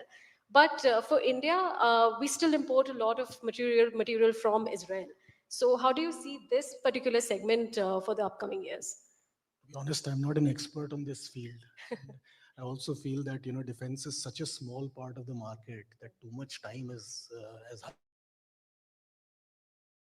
Harsh said, there's euphoria in that space. There's much too much time spent on, trying to discuss this theme almost to death. Look, I mean, at the end of the day, yes, there is indigenization, and some companies will do well, right? The point is not. I always say this about investing. Demand growth is never enough to make returns. Ultimately, you need some moat, some entry barrier, some special skill that allows you to make supernormal returns. Just because there's demand growth and there are hundreds of players, not all 100 will do well. The one that develops some competitive advantage is the only one that will do well. So, to be honest, I struggle to identify which ones those are. So I have a relatively limited exposure to that field. Deepak, your viewpoints on the same. Of course, not just defense, but manufacturing as an entire theme has gained quite a traction given the government's thrust on the capex. So, what are your views on the entire, theme of manufacturing itself? So yeah, look, you have to excuse us as fund managers because we will always be bullish at some level, right? So I think very positively bullish in the long term, but like Chinese have said, there are challenges in valuation. So you can't buy anything at any price because you think it'll go up. The company may do well, you might not do very well as an investor, right? So you want to be sure that what you're picking has the kind of growth that gives it, in a certain sense, a moat, and in a certain sense, a growth path that gives it the ability to get a market share that is reasonable enough for you to make money off of, even if the valuations were to drop from where they are today. That's the problem of today. You're not getting those, shooting ducks in a barrel kind of investments. So it's just that much more difficult. I might love the theme. I might still choose not to buy a stock because, it's just too expensive. The defense and manufacturing theme are kind of hand in hand, because in the end, if you're making a drone, are you betting on the guy who manufactures and sells a drone, or is it the components? If you're buying an armored truck, is it the car company that makes the money, or is it the defense company that somehow packages the armored truck? So these are questions you have to answer over time, in terms of understanding which companies have the tech and which companies perhaps don't really have the tech, and they're just taking something from some other place, repackaging it, and selling it onwards. May not necessarily be as good a moat as someone that owns the tech. This is where I feel that there's a lot more work happening now. Some of it is in the unlisted space, and perhaps they will come into the listed space. But a lot in the listed space is also using their coffers, which they have kind of built over the last 10 years. The debt to equity ratios in a lot of public companies have come down, has come down substantially. So companies have much stronger balance sheets. They have the ability to invest. They're perhaps starting to, because although the government's been pushing it, the industry has not been as keen to just say, well, we can't just start doing this as a whole. But now you see companies talking about 70,000 crore investments, 20,000 crore kind of investments that are happening. This space is very exciting, because I think India, which used to import like 80% of what it used to use for defense, and a substantial portion of what we use on our own. Strangely, we're one of the largest textile exporters in the world. We don't make a single sewing machine. 99% of our sewing machines are imported from China, 1% from Italy. We make a lot of industrial, equipment. A lot of that industrial equipment, the machines that are used to manufacture the tools for them, don't come from India. They come from China or some other sources. So we have not really gone into the supply chain of these elements. And there are dependencies that we should perhaps, evolve into removing as well. I think there is some focus on it, early focus. Rare earths, for instance, India is the second or third largest, has a lot of rare earths. We just don't process them. And it's not easy to process them. But if we don't start now, when else will we start? If at some point, some companies either downstream or upstream will make money on this. But it's too early to say right now. Just saying that this is a theme, I don't think tomorrow we should go out and buy some rare earth company. There will be companies that will call themselves rare earth, because India likes naming companies according to whatever they think is a new fad. But I think we should be more careful about that. So I'm positive on the theme of manufacturing and defense, with the caveat that you should be careful, you know what you buy, and that it has the growth path and the valuation space to grow ahead. Can I add a nuance to?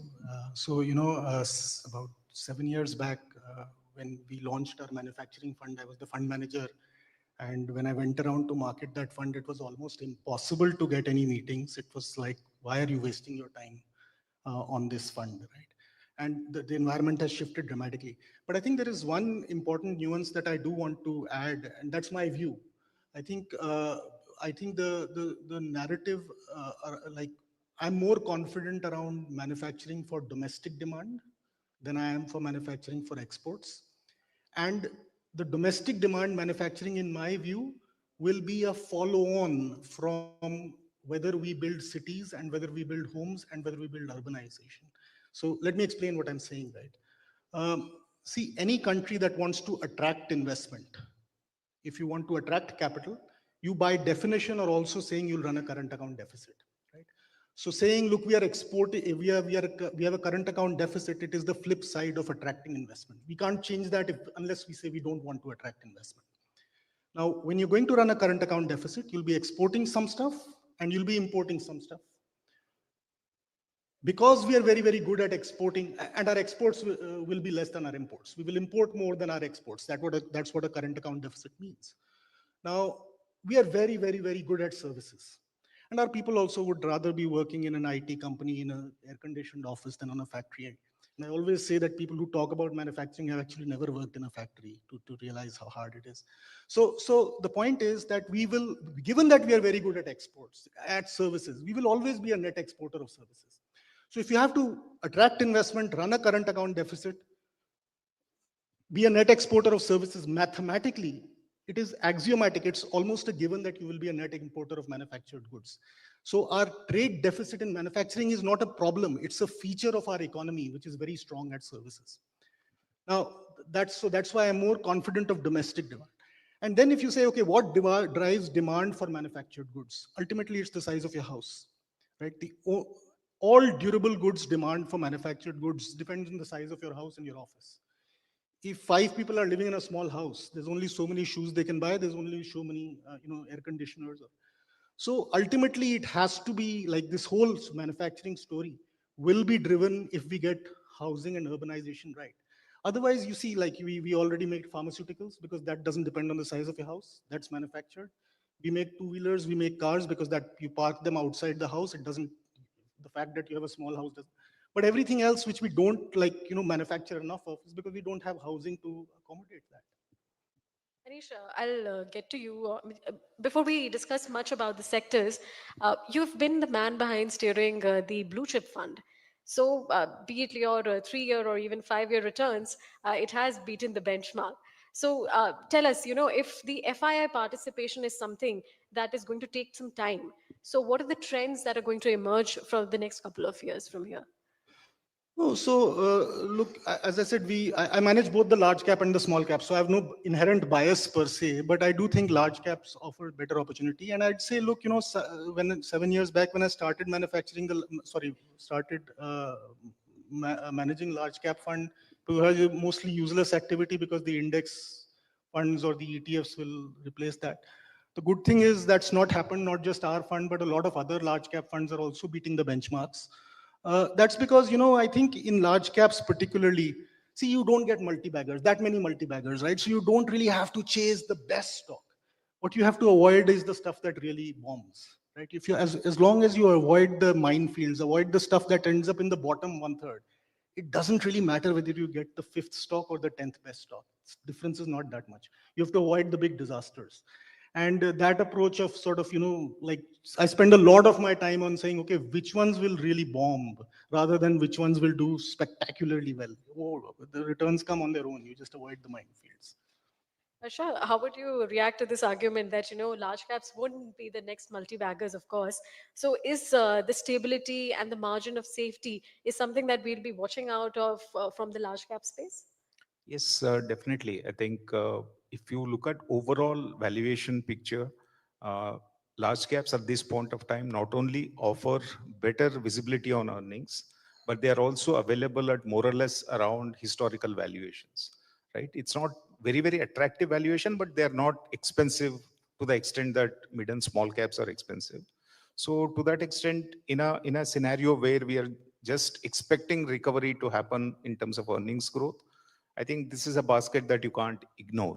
And also, if you look at the previous few years of performance, this category has underperformed mid and small caps. So to that extent, yes, the relative safety is slightly more in case of large caps. Deepak, what's your view on this?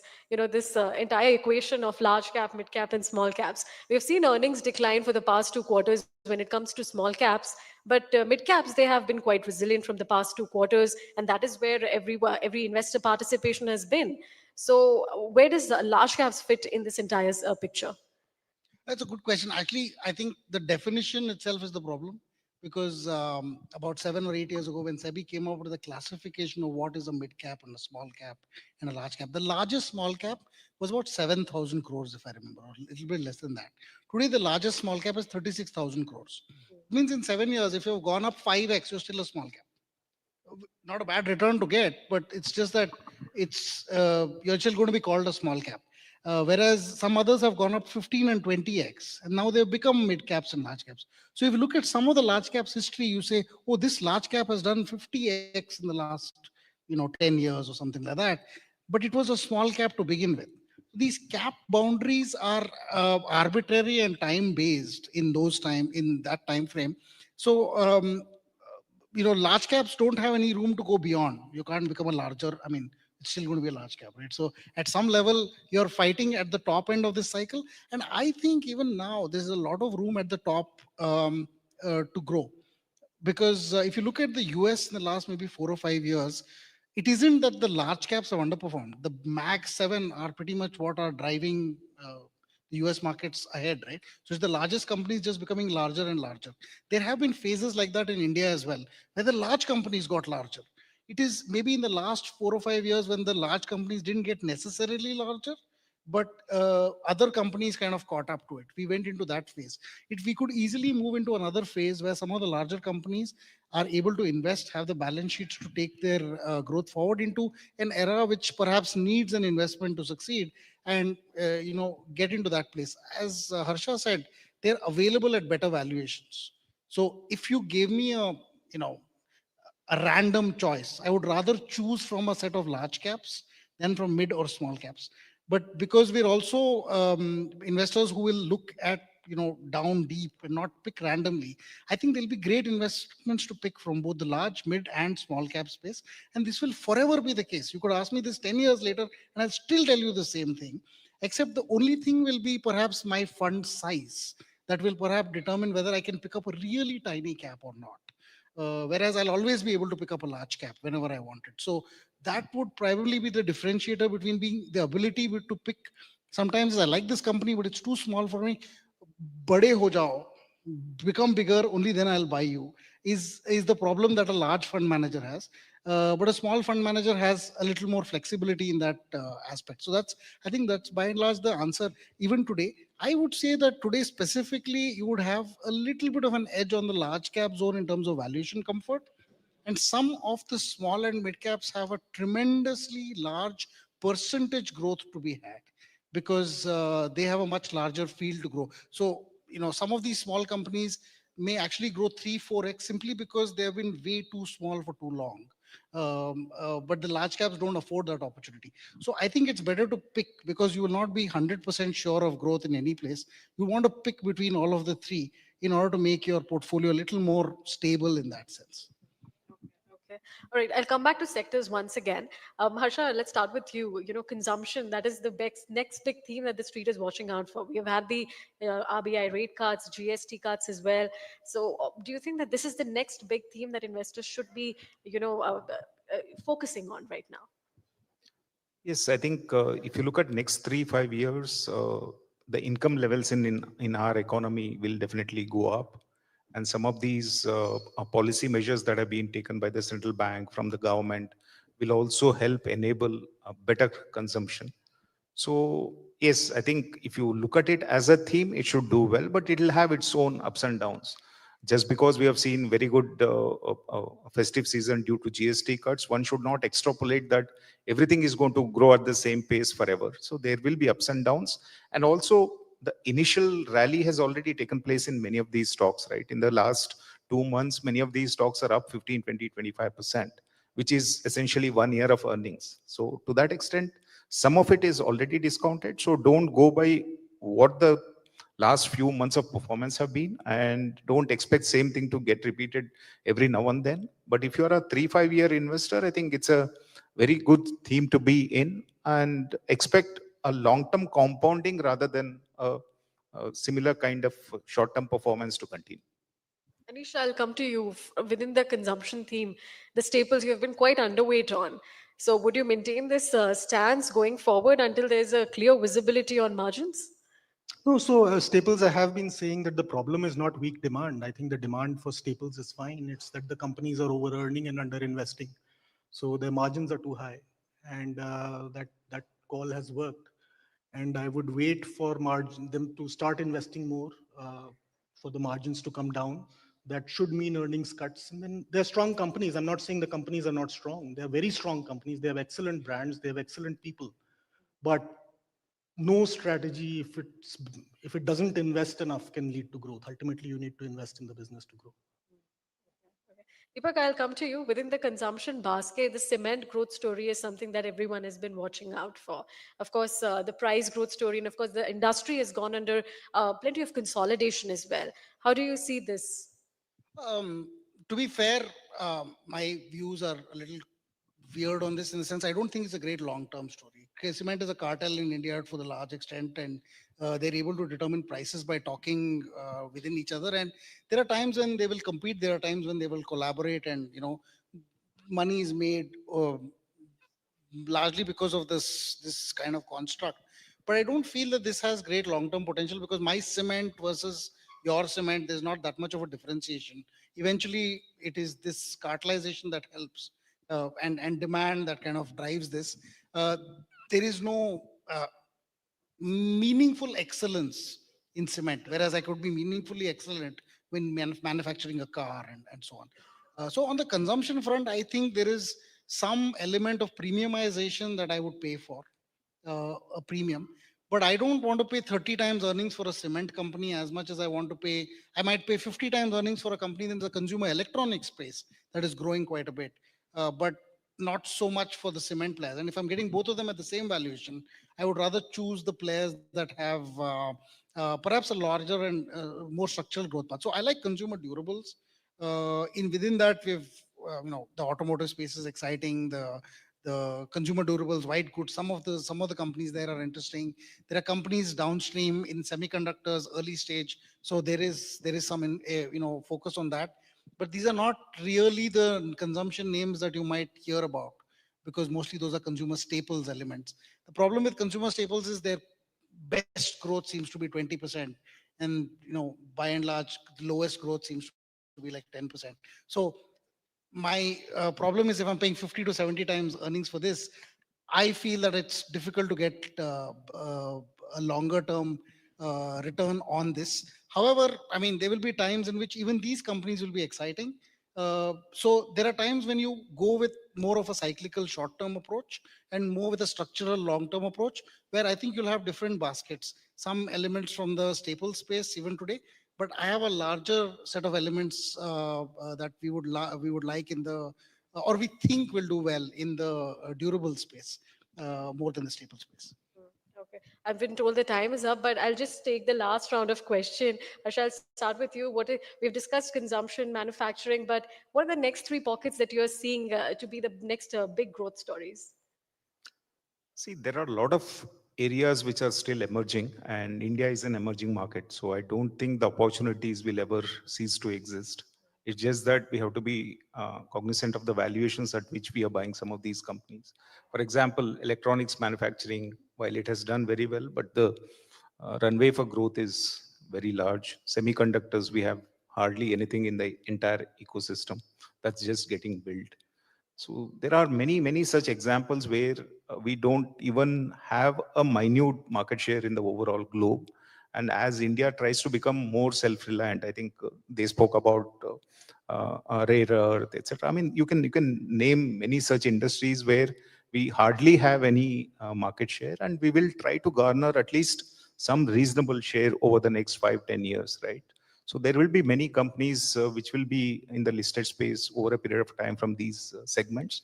But again, I don't think just because one sector is going to grow at a higher pace than other sector, you are going to make a lot of money. You also need to see at what valuations you are actually investing into some of those names. But I think being an emerging market, India will never have paucity of opportunities in terms of new sectors and new businesses. Okay. Anish, the three pockets that you would pointed out, three exactly we need it. No, so I mean, at this, see, I take a cyclical view. I don't take 10-year structural views when I'm doing sector picking, because I don't think that the entire sector does well over a 10-year period.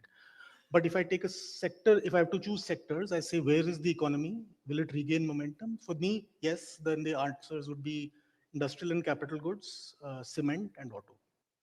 Deepak, what's your view in this? The sectors? Yeah, there are three pockets. I think, I mean, it's things keep changing, so we will change. I think at this point there's a lot of interest in healthcare, specifically in hospitals.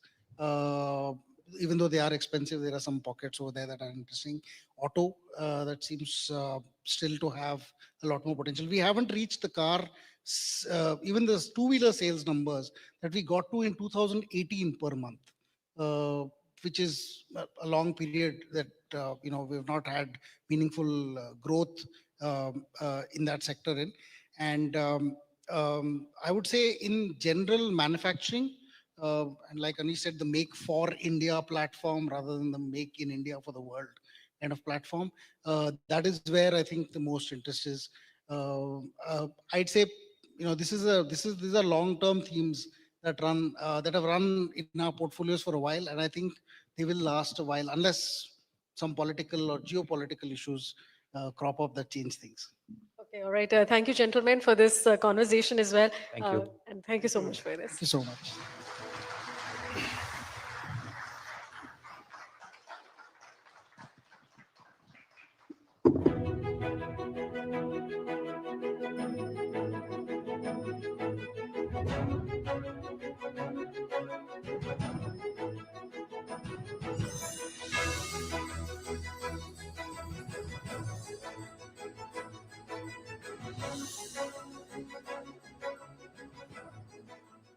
All right. Thank you to all our panelists for decoding what drives the performance and conviction in this today's fast-changing market as well. But yes, up next, let's turn our attention to a remarkable trend, the rise of the investor nation. As of last month, we did see India reaching nearly 12 crore unique registered investors on the NSE. But this isn't just about numbers. It's a reflection of a powerful cultural shift, a nation that isn't just earning, but actively investing. Not just saving, but building wealth with intent. So we are witnessing the emergence of a new financial identity, India as an investor nation. So to help us decode what this surge means for the market depth, wealth democratization, and the future of financial inclusion, please welcome back N. Mahalakshmi to moderate this discussion.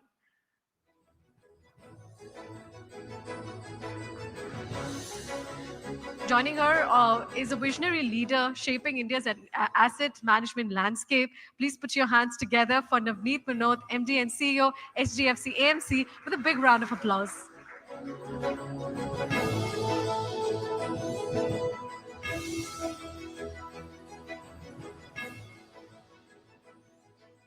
Thank you so much, Lavisha, and thanks so much, Navneet. It's always such a pleasure talking to you. And today's discussion is, especially interesting. The rise of investor nation, something that you and me have definitely aspired for many, many years, for 20 years. So what has happened? The mutual fund industry has definitely transformed over the last 5 years. It's like a pre-COVID versus post-COVID era. How do you describe this transformation? How much of this would you say is maturity, and how much of this would you call momentum? Thank you, Mahalakshmi, and for HDFC AMC. It's such a pleasure to be associated with Moneycontrol in curating this thought leadership summit. I mean, we had one in Mumbai, and this is in Bangalore, and always a pleasure to be in Bangalore. I mean, people say that this is India's Silicon Valley. I think in my lifetime, hopefully I will see where many countries will have a city like that, and they will say this is our country's Bangalore in terms of innovation and the whole energy that this place has. Cheers to that. Let's clap for Bangalore. People people crib about many things, but I have a strong belief that, and I've been saying for 10, even 10 years back, people used to say about the traffic, and I used to say that wherever there are like talented, energetic, enthusiastic, optimist people are there, I mean, there would be a network effect. More people will gather there, regardless of some of the challenges, because the opportunity is so big and the environment is so positive. On our industry, as Jeff Bezos said that we had a great quarter, but I mean, we would have worked for it for 10 years. So our industry journey over the last couple of years, where we have seen significant growth in terms of number of investors, number of folios, number of zip codes that we would have covered, the amount of AUM, the SIP book, SIP accounts, so on and so forth, would have been like years of hard work. And I mentioned it many times that I think the four factors that have driven this growth in the last couple of years, and we'll keep it short, I mentioned it several times before. I think one is a track record. Historically, the two questions that, and several fund managers are sitting here, several of my colleagues who have been like veterans in the industry sitting here on the sales side, typically two questions that you used to get asked during the like bull market, अभी profit book कर लें या रुकें? And start of like abhi laga dein ya ruke. So it was always like, even in a mutual fund, you are investing for a year or two and just playing the market. And for years that was the case. Now I think investors can see a 30-year track record of several of like our funds and some of the other funds, and I think they get confidence that volatility is an inherent part of it if you want to make good returns over a period of time. The second, technology has played a big role, and we have a session on that. I won't talk more about that at this stage. Like our number of investors have doubled at SDFC in last 2 years, and technology has played a big role in that. The third is the transparency. We take a lot of pride that our industry, along with market regulator, has worked very hard to make this product more transparent and most cost efficient for every investor. And last but not the least, I think the biggest role has been played by just to create the acronym track record, transparency, technology, and training. But that's the investor education. What India has done is something very unique. Very few places in the world have done something like what we have done. The whole campaign of mutual fund Sahi Hai, backed by deep efforts on investor education. And I think combination of these reasons has led to the substantial growth we have seen. But these are very early days. We can pat on our back by saying that, number of investors have grown, AUM has grown so much. I mean, at SDFC AMC, we manage more equity AUM than what the total industry had till few years back. But we have a long way to go, long way to go. This is just beginning. True that. So my question was, how much of this is maturity, momentum? You definitely, from your answer, I gather, much of it is maturity. I think resilience of domestic investors, you have to give it to them. There's a lot of maturity, a lot of resilience. Our distributors and the advisors have played a very big role. People like you in media have played a very big role. And of course, efforts of the industry in terms of keep communicating the message that you are investing for certain goals, you are investing for the long term, keep focusing on the asset allocation, discipline is more important. And I think that message is resonating. You can see last couple of years, people have been telling me like, people have only seen bull market, they haven't seen a severe correction. But think about it, the SIP book was 4,000 crores in 2017, then it became 8,000, and then 16,000, and 29,000. In this period, you have seen significant rise and fall in mid and small caps in like that 18-19 period. You saw the COVID where you had 30% drawdown in a single month in the month of March. You saw a lot of volatility in 2022. You have seen like last 1 year, not only in like small and mid caps, but overall market. But the SIP numbers, both in terms of number of accounts and the AUM, is increasing month after month. I think that shows the resilience of the investors. That shows the maturity of Indian investors. Sure, I agree to the point that continuously. I mean, what we feared that every market correction will be followed by redemptions is no longer true. But the data that we see on investor, portfolio churn, that still seems like a very immature investor behavior. The stay of investors in a fund is still only 2 years. And there is not one single fund manager or fund house that is not shouting on top of the rooftop that you have to take at least a 5-year view. Nowadays, people also say a 7-year view. Despite that, the data shows us that investors are not patient for more than 2 years. So what do we gather from this whole thing? Is it that they are driven by performance? Is it because they're constantly looking at which is the next, for the next 1 year, where should I put money based on last 1 year? What's your thought? No, it's a journey. From our interaction across the country with investors and distributors, we can clearly see a more maturity. We can clearly see investors investing for long. Again, it's a journey, right? I mean, after 100 years in United States, people would be chasing momentum on many things. I mean, you can see the ETF flows globally, not only in India. I mean, they only pick up, I mean, the ETFs in, let's say, a gold and silver fund, they only pick up when the asset classes are extremely well. There is a recency bias, which is very inherent among the investors. There is a bandwagon effect. Having said that, I see that maybe thanks to the efforts of everything that I mentioned before, more maturity among the investors and even the advisors and distributors, everybody I meet, everybody has been advocating for remaining invested for longer term rather than keep chasing the short term performance. No, good you touched upon this gold, because it is indeed true that it's only in the last few months that, when gold started doing so well, not that it is not done well in the last 3-4 years, but that you saw so much money coming through the ETF route. On the contrary, in India, so much so that Uday Kotak said that, Indian housewives are smarter than everyone else. But the fact is, gold did not perform for 20 years. And 4 or 5 years of performance has actually it's changed the complexion of 25-year returns in gold now. And the thing about gold, at least taking India's example, is that people don't sell gold because they're so emotionally connected to gold. You just don't want to touch your gold.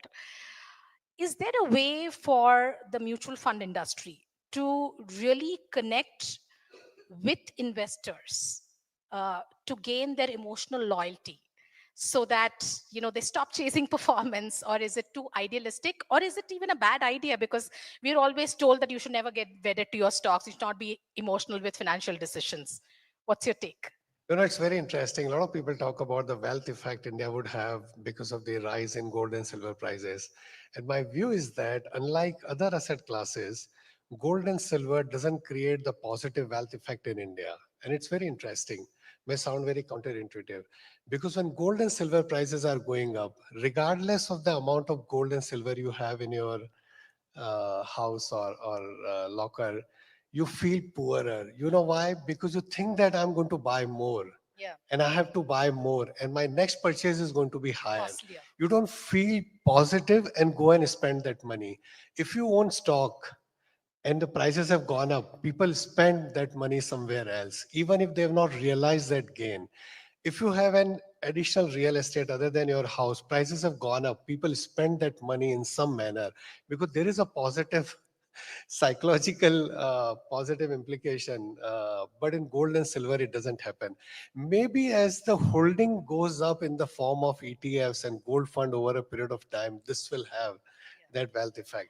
The other thing, we really need to think hard, how do we really get that gold and silver into the productive uses? It's couple of $1 trillion of gold and silver which is unproductive for the country, and there should be a way of, like, I'm just thinking aloud, that if we allow that gold and silver to be sold and put that in equity, and let's say you say maybe an ALSS with 5-year lock-in and no tax, I think there was possibility that a lot of people monetize that and put that to a more productive use, which will be very good for the country. You And think I people hope it will happens. swap their gold in today's environment to equities? I think so. So equity is cheaper per ounce of gold, isn't it? And per ounce of silver, it's cheaper today than what it was 6-7 years back. No, I take your point. But You're I've said this just a couple of days back that those who are saying that gold and silver can only go up, go back in history. There have been long periods of underperformance between 19 early 80s to early 2000s. There was a 20-year bear market. Prices fell from $800 to $230 per ounce, and then it started rising. I think there have been like many of those periods. Yeah. So that is why I was asking that, is there a way, I mean, is there something for us to learn from this emotional connect that people have with gold? People don't have that connect with equities, or for that matter, mutual funds, because that is why. It's changing. Don't underestimate what's happening in What was India it? today. Numbers don't I show have a that. very strong. We have quoted this many times. We have spoken, Mahalakshmi. This nation is transforming from a nation of savers to a nation of investors. A nation of savers is transforming into a nation of investors. People are a lot more optimistic. People are a lot more aspirational. People are more ambitious. People want to create wealth. And they are exploring many things today. There are people who are doing F&O. There are people who are on gaming apps. There are people who are trying IPOs. They are trading stock. They're investing in mutual funds. They're doing all kinds of things. But it just reflects that everybody is like looking to create wealth or looking to make more money. And I quote this often that in the long run, how much wealth you have doesn't depend on how much money you make. How much wealth you will have in the long run doesn't depend on how much you make. It depends on how much money your money makes. And I think more and more Indians are understanding that. In HDFC AMC, we had this interesting campaign a couple of years back called Barni Se Azadi, because every Indian housewife would have few hundred rupees or tens of rupees historically in that Barni in the kitchen jar. And I think what we need to do is to kind of motivate them, inspire them towards putting that money to the productive use. This is a revolution which is underway. Don't underestimate it. Okay, not underestimating, but any concrete ideas or any a different way this messaging about investing for the long term can be made? Is there anything that you at HDFC AMC or the industry is working on? For example, one thought I have is that, in the end, everyone talks about performance, whether it is the investment advisor or the investor or even the fund managers or the AMC. Everybody asks this question, everybody is interested in this question, and that is why in the end the investor behavior is also governed by that. Do you think it's a good idea to move away from this kind of disclosure or return, time periods for which we display returns and so on? Because in the name of transparency, we share a lot, no quarrel with that, but that is also sort of reflecting in investor behavior. I mean, we disclose everything, right? Right from 1 year to like since inception. And I've mentioned earlier that several of our funds have been in existence for 30 years. They have a performance track record of 30 years. And more people, and again, every time we talk about 30 years, we say mutual funds are subject to market risk. Please read the offer document carefully. Past performance is no indication or guarantee of future performance. Having said that, that gives them an understanding that in between there would have been many economic cycles, business cycles, profit cycles, market cycles, political cycles. But India is a compounding story. Other than United States, there are very few places in the world which are a compounding story like India. Over a 30-year period, your nominal GDP grew at, I think, 10, 11%. Corporate revenues and profits grew slightly higher than that, and market capitalization grew slightly higher than that. An economy which grows at a very decent rate for such a long period, a corporate sector which can convert that growth into their revenues and profits, a market which converts that growth into the returns for a minority shareholder, and a mutual fund industry which converts that growth for somebody who's investing only 500 rupees per month. That hasn't happened in many countries in the world. In India, it has happened. There's no reason to believe that next 30 years that won't happen. And I think more and more people look at that aspect. I think more confidence will get built in. We are not selling returns of 30 years. What we are selling is the concept that over a period of time, India is a compounding story, and it makes sense to remain invested in a highly disciplined manner. I think in the earlier panel, you talked about many things, manufacturing, I think whether services and all kinds of things. If you look at the larger forces in India today, the bigger forces are the digitalization of the economy. Within that, digitalization of finance. And both these helping and for with many other things happening is the formalization of the economy. All of this together leading to financialization of savings. And a very interesting thing happening is financialization of assets. So you have whether it's real estate in form of REITs, whether it's infrastructure in form of InvITs, whether it's gold and silver, which is in the ETF form, so on and so forth. And all of these are like reinforcing each other, and they're like very, very powerful forces. Oh, absolutely. In fact, if you went back, even 15 years or 20 years, there were just equity and debt and hybrid. And today you have funds of all shapes and sizes, but not within these asset classes. You can take exposure in REITs, except that there are only 5 REITs available, and I hope that market grows. But for all practical purposes, every asset class is now represented or you can participate through the mutual fund route. So Navneet, if you just look into the future, let's not go too far, let's say 5 years, what do you see will be the complexion of the mutual fund industry? And is mutual fund enough for a family? I mean, for you to put all your money, is that one vehicle good enough to I to, to think keep so. you So to, the to keep your entire pool completely diversified? Yeah, so the industry has moved from like a product led to a more solution led. And you have like all the solutions, right? A family may have need to like park some cash surplus for few days or weeks. You need income, so your products for that. You need like long-term wealth creation, you have products for that. And over a period of time, you'll see more solutions emerging for all kinds of investors.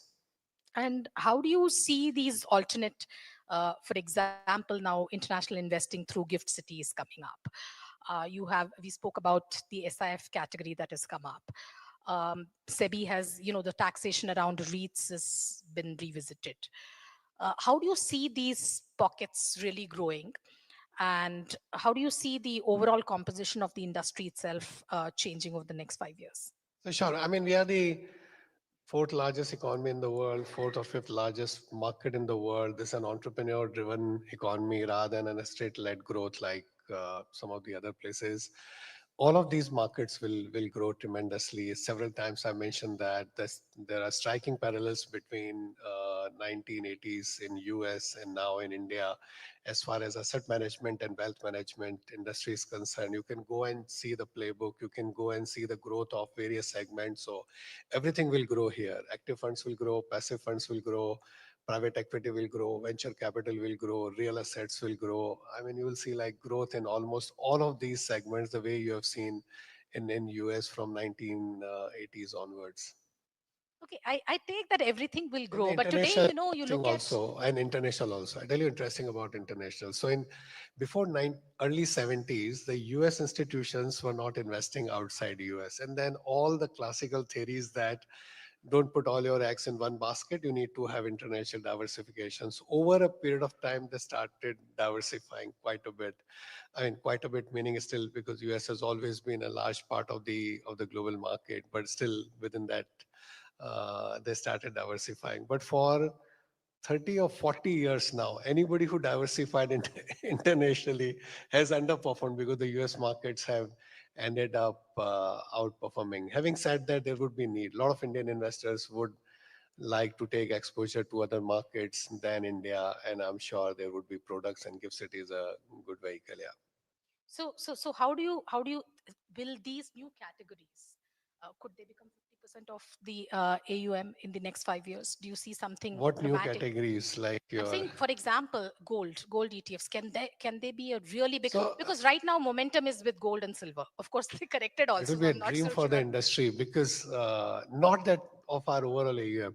Look at the size of the gold in India. Yeah. A large part of that becomes financialized and gets fractionalized and whatever tokenized and get traded and come to the more mainstream system where it can be leveraged for the overall growth of the economy. It will be good.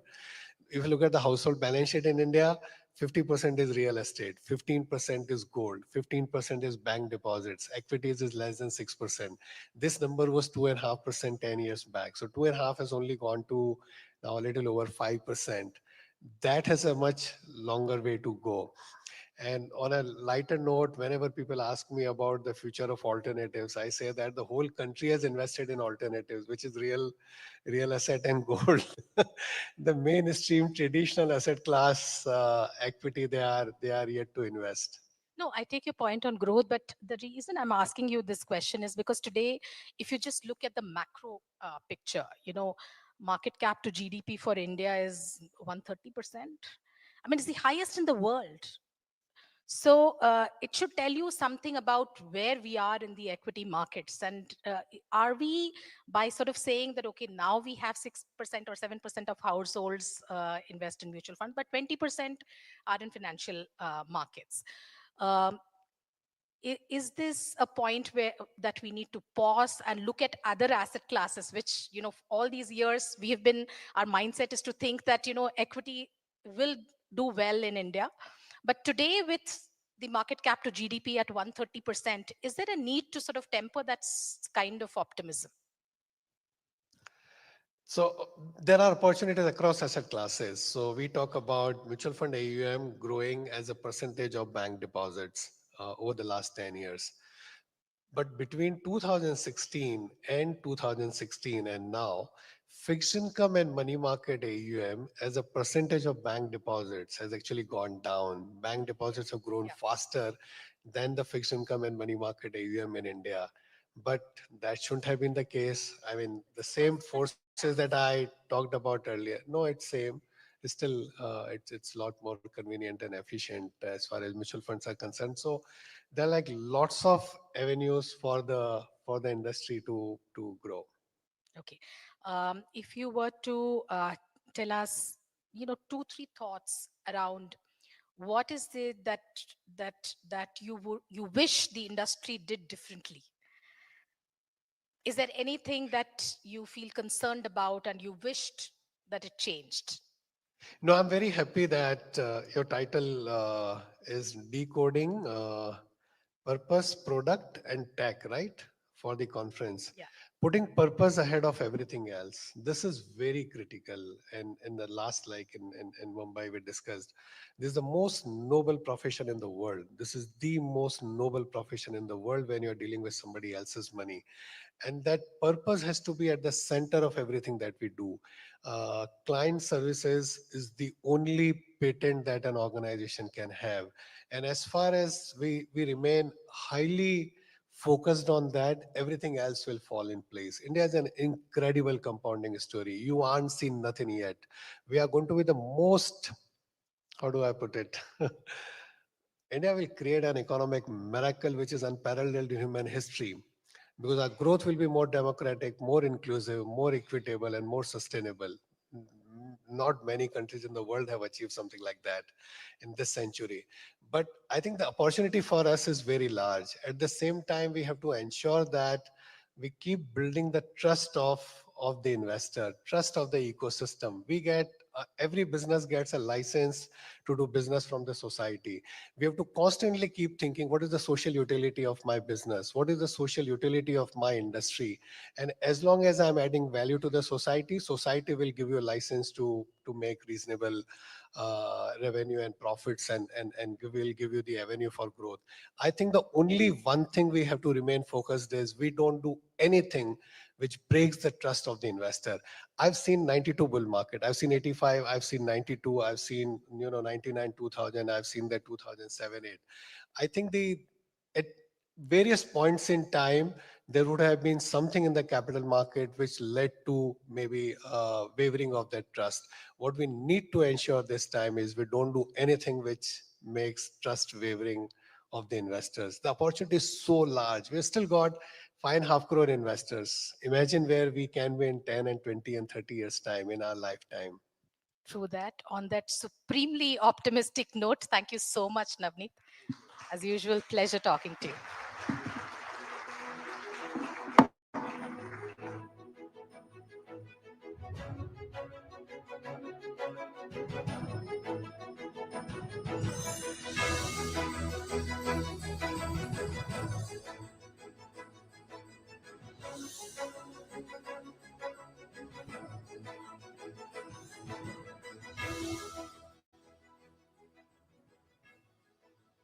Joining me, sir.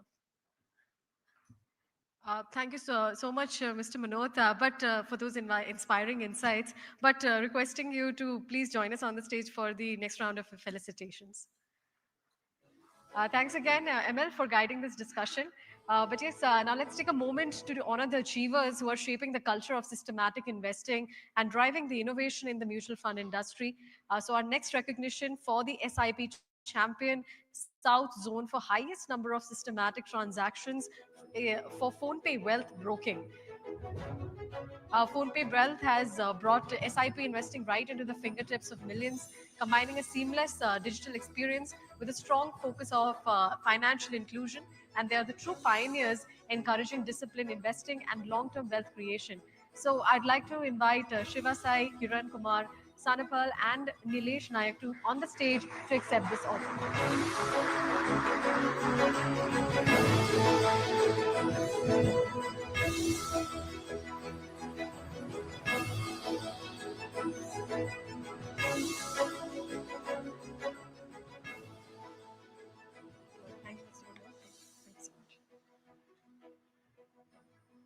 Oh, I'm so sorry.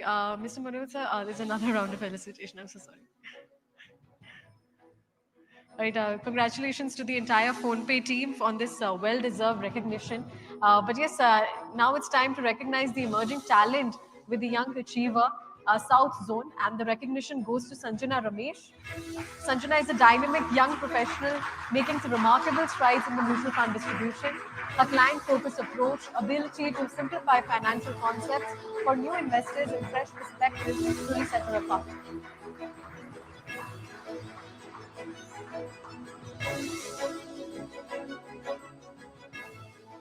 Thank you once again, Mr. Manoj, for doing the honors.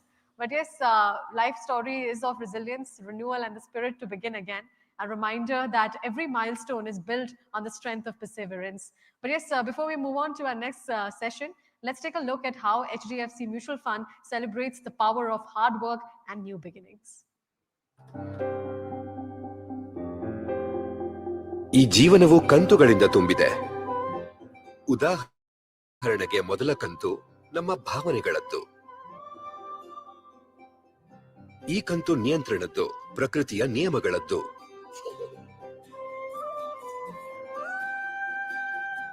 ಈ ಕಂತು ಒಂದು ಸಣ್ಣ ಕನಸಿನ ಆರಂಭದ್ದು.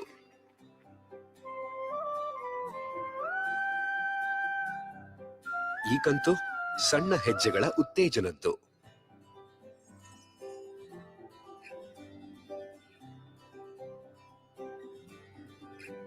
ಈ ಕಂತು ಶ್ರಮದ್ದು, ಪರಿಶ್ರಮದ್ದು, ಬಿದ್ದು ಎದ್ದೇಳುವಂಥದ್ದು.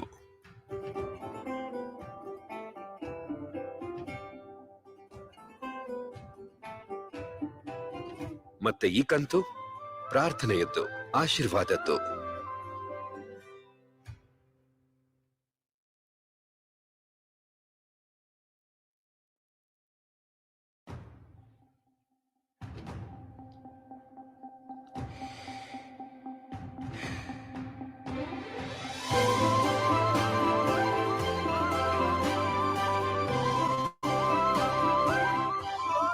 ಈ ಕಂತುಗಳು ಬೇರೆ ಏನೂ ಅಲ್ಲ, ಬರೀ ಇನ್ವೆಸ್ಟ್ಮೆಂಟ್ ಅಲ್ವೇ?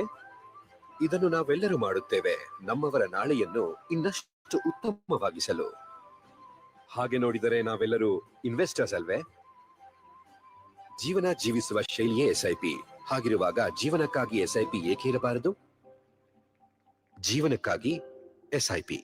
ಎಚ್ಡಿಎಫ್ಸಿ ಮ್ಯೂಚುವಲ್ ಫಂಡ್ನ ಹೂಡಿಕೆದಾರರ ಶಿಕ್ಷಣ ಮತ್ತು ಜಾಗೃತಿ ಅಭಿಯಾನ ನಮ್ಮವರಿಗಾಗಿ ಮೊದಲ ಹೆಜ್ಜೆ. ಮ್ಯೂಚುವಲ್ ಫಂಡ್ನಲ್ಲಿ ವಿನಿಯೋಜನೆಗಳು ಮಾರುಕಟ್ಟೆಯ ಅಪಾಯ ಸಾಧ್ಯತೆಗಳಿಗೆ ಬದ್ಧವಾಗಿವೆ. ಸ್ಕೀಮ್ ಸಂಬಂಧಿತ ಎಲ್ಲಾ ದಸ್ತಾವೇಜುಗಳನ್ನು ಗಮನವಿಟ್ಟು ಓದಿರಿ.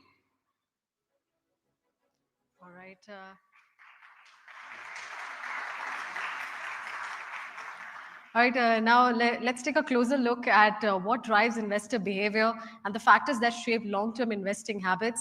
India's mutual fund industry continues to break records. We've seen OM crossing 75 lakh crore rupees, almost tripling in the last 5 years, and SIP contributions have also risen to an all-time high.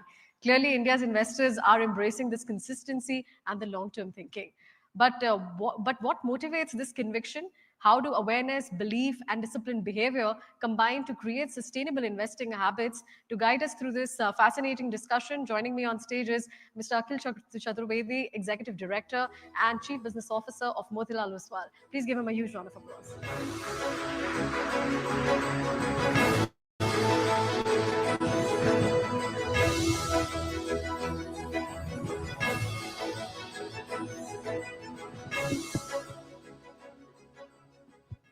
Right, let's start with the first question.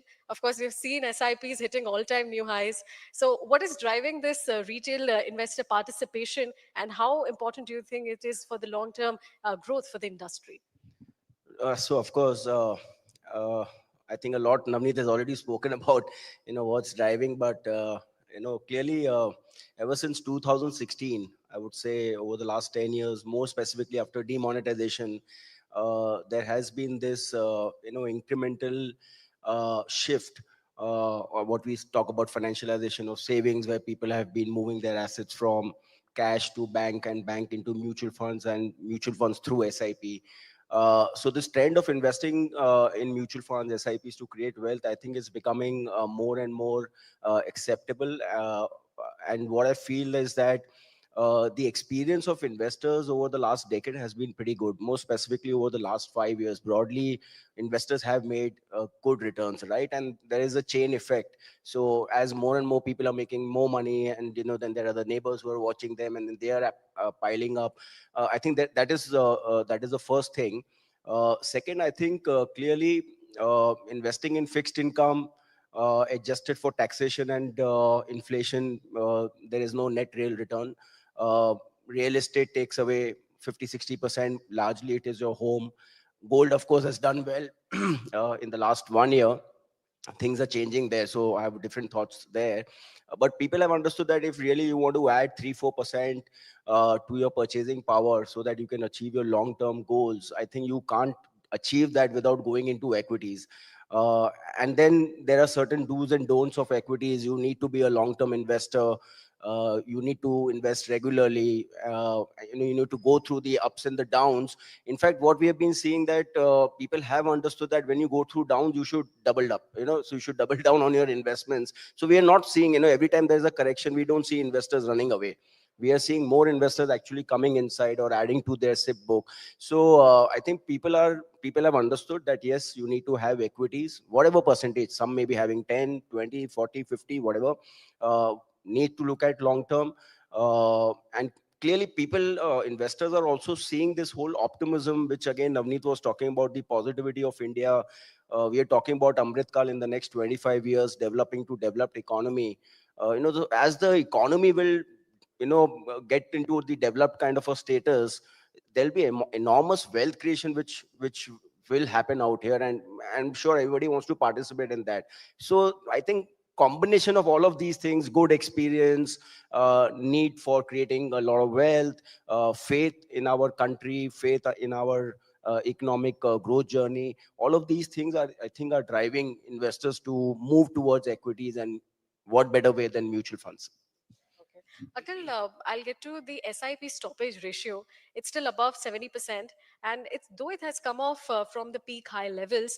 But what is driving this investors' trend towards it? And of course, what would you say that does the short-term market swings do also shape the investor behavior?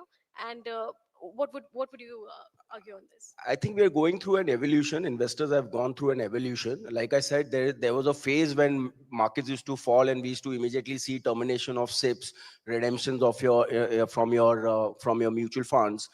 But in the last 5 years, what we have seen is that incrementally, that is not what is happening. Look at current calendar year. You're talking about SIP stoppage ratio. Except for March and April, which were the only 2 months where we saw negative SIP registrations, which was, I think March was negative 11 lakhs and April was bad. It was negative 1 crore something. Every month, Jan, Feb, and then up until now, every month we have seen 14 to 15 lakh new SIP registrations. Gross SIP registrations is upwards of 40, 45 lakhs every month. right? And stoppages maybe about 35, 36. So you're seeing a net 14 to 15 lakhs every month. So what I'm seeing, or what we would like to see, is that net you have to be positive. Net the SIP amount has tripled, right, in the last 5, 6 years. uh, this year itself, I think we have gone, if my memory serves right, we started the year with 25,000. We are closer to 30,000 of monthly. So your net SIP in terms of amount is going upwards. Your net new registrations is going upwards. So I think the trend of what used to happen 10, 15, 20 years back, that run away when the markets go down, I think people have a lot more patience. It's not a warning signal. I get surprised every time, when there was a India-Pakistan war, I thought now things will change, right? When there was a Ukraine war, that time when the corrections happened, or election results, there have been so many instances where time and again we have tested that, the SIP book is not really coming down anytime soon. Something has to be really, really, really bad for this number to reverse. Akhil, then where do you stand on this entire gold versus equities debate? Of course, we've had some discussions around this earlier as well. But how do you see the investor behavior shaping up? Of course, every portfolio needs to have some exposure towards gold as well because it's a hedge. But what would you say the trends to emerge in the next couple of months? Will the investors' conviction come back to equities? How do you see this? So conviction in equities is there, and it is growing. We are seeing that in the numbers. But yes, in the last year or so, what has happened in gold and silver clearly has, stumped everybody, including me, right? And there is a FOMO because, equities has not done anything, 0% return, and in front of that you have gold and silver, which is up 70%, 80%. So and then we've heard all the previous panelists, speakers, everybody is saying that investors tend to chase returns, right? So over the last 3 months, more specifically, I think we are seeing a lot of demand for index funds, gold and silver ETFs. I think it's now closer to $1 billion kind of demand. In fact, ETFs were trading at premium. Maybe we didn't have gold and silver, but there was a lot of demand. But I think more from a macro perspective, with the way the current geopolitical order is shaping up, so much of uncertainty between countries and wars and so many things which are going on, I think in this kind of a environment, probably uh, I I have been saying now in a lot of conferences that one needs to have a strategic allocation towards these two commodities, which is gold and silver, in any proportion. It could be 10, 15, 20%. Because I mean, broadly, you see over the last 4, 5 years, equities have done well. Now, gold and silver have done well. Real estate also has been going up. All asset classes have delivered. It's very difficult to predict what's going to happen in the next 12 months. I mean, after 12 months, we are sitting in this room and we both are talking. I don't know which asset class would have outperformed which one, right? So I don't know whether gold and silver will be on top or equity will be on top, or I mean, broadly, these are the two asset classes. So I mean, there's no sense in double guessing this. It's time to have the principles of asset allocation to be incorporated by all our distribution partners out here in client portfolio. They should have something of everything, so that after 1 year there is no FOMO, that I didn't have gold, I didn't have silver, I didn't have equity, I didn't have this, I didn't have that. Everything should be there in a proportion basis the goals of investors. Okay. I was going through your survey, which mentions that more than half of the Indian investors at least own one passive fund. So, do you expect this trend to remain, continue gain their traction? It's growing. I'm telling you, passives is growing, and over the last 4 or 5 years, we've been one of the active participants in this in the passive journey. So if you look at non-Nifty, non-Sensex, or non-EPFO money, non-institution money, where passive AUM was negligible. Today it's about 3.5, 4 lakh crores, probably close to that. If you see on a monthly basis, passive funds are raising almost 30% of the total equity flows, right? So if there's a lakh crore of gross flows, then we are seeing passive flows of 30,000 crores, 35,000 crores. And what's happened in the world of passive is a lot of innovation. It all began with the international funds. There was a panel on that. So all the NASDAQs and the S&P 500, they all became $1 billion fund. From there, even in terms of domestic products, like a Nifty 500, your mid cap index, small cap, micro cap, and then you have variety of sectoral indices. And this whole new category which is emerging is the factor funds. quality, value, low vol, momentum, and then gold, silver, these kind of products. So passives, there used to be a lot of resistance in this crowd because I work with them. I've worked with them for over 2.5 decades. There was a lot of debate of active versus passive. Fortunately, now it is about active and passive. As long as the product is unique, the product is different, it is serving certain objective or certain investor.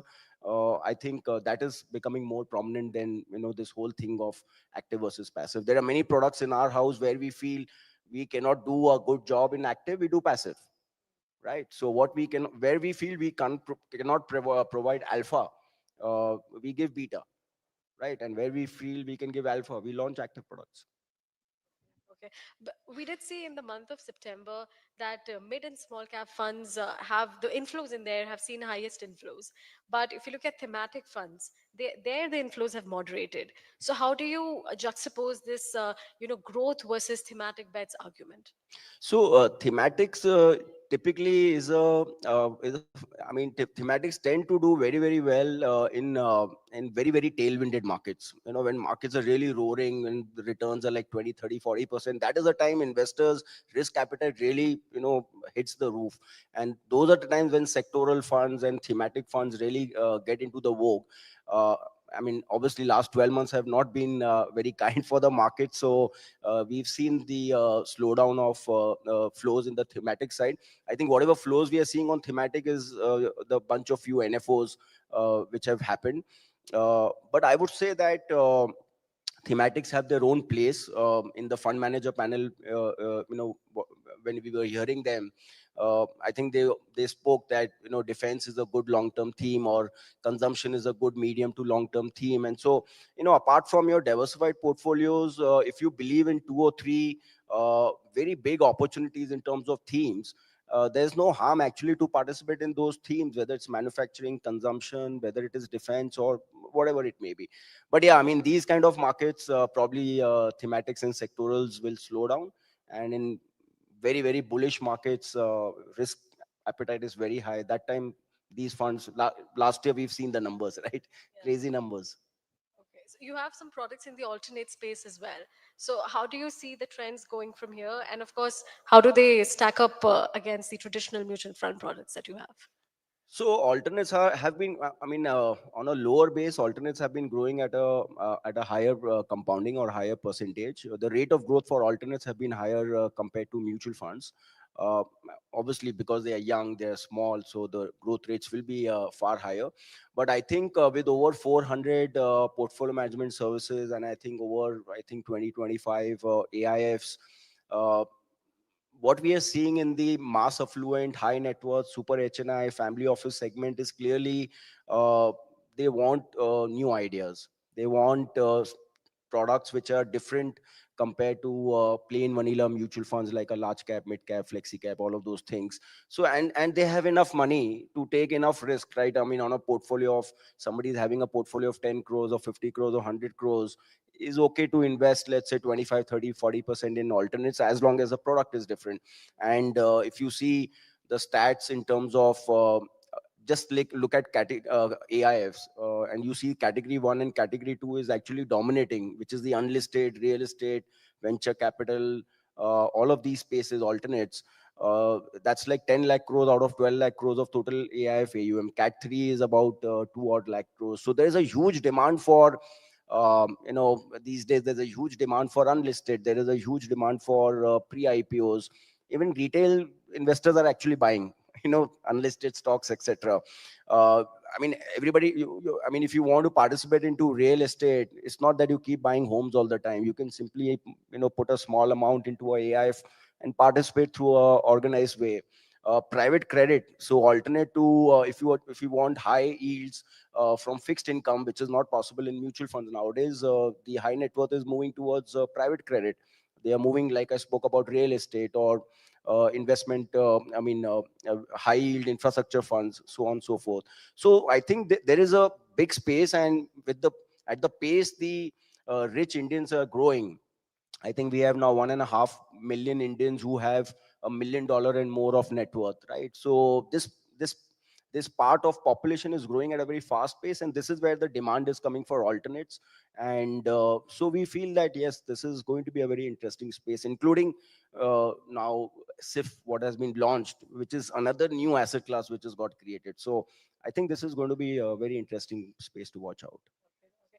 Looking ahead, if you look to take a look at the larger picture, what do you think the three factors are going to shape the investor's decision from a long-term perspective?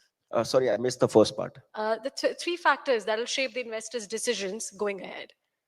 I think, I don't know about three, but I think overall conviction, confidence into our economy, what's looking forward. I think, typically how the flow trends are shaping up. Obviously, over a period of time, how the returns also shape up also plays a very, very important part. So I think as long as there is an optimism about growth going forward, we will see that investors will be excited and will try to seize every opportunity to participate in the growth which is looking forward. Okay. Just one last question from the vantage point of a relatively new AMC. How do you see industry growth and the participation going ahead? From our perspective? Yeah. No, all of them out here have been very kind. I think we've been one of the fastest growing new AMCs. So we've grown like almost 47, 48 times. See, I think that asset management companies, especially the newer ones or those who intend to come now, have to work really very hard to position themselves and create a value proposition which is very different from what is existing in the market space. Only then will we see interest coming into those kind of AMCs, right? So the positioning, what kind of value proposition you're offering, what kind of products, what is your philosophy, processes, there has to be something different for somebody to really look at you. That is what we tried, and a few of our, some of the new AMC which have been very, very successful, all of them have positioned very, very differently. All of them are offering different philosophy, different styles, different products, and that is what is, creating this momentum of flows. It's not only that now the larger AMCs are growing. In fact, the smaller AMCs or the mid-level AMCs are growing at faster pace than the larger AMCs. Okay, all right, we'll keep that in mind. But yes, thank you, Akhil. Thank you so much for this conversation. Thank you so much. Thank you so much.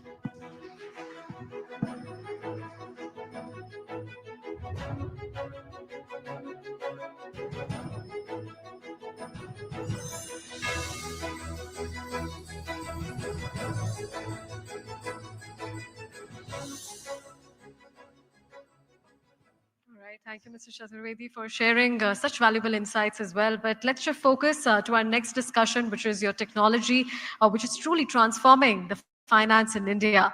From $584 billion in 2022, the fintech market is projected to hit $1.5 trillion by the end of this year, which is powered by digital payments, online investing, and app-based advisory platforms. Now, this is creating a massive opportunity for mutual funds to scale responsibly and reach a wider universe of investors than ever before. To explore how technology is shaping the future of investing and driving inclusion, we have Mahalakshmi back to moderate this exciting conversation. We're also joined by leading experts who are at the forefront of the innovation in the industry. Inviting back on the stage, Mr. Navneet Manod, MD and CEO of HDFC AMC.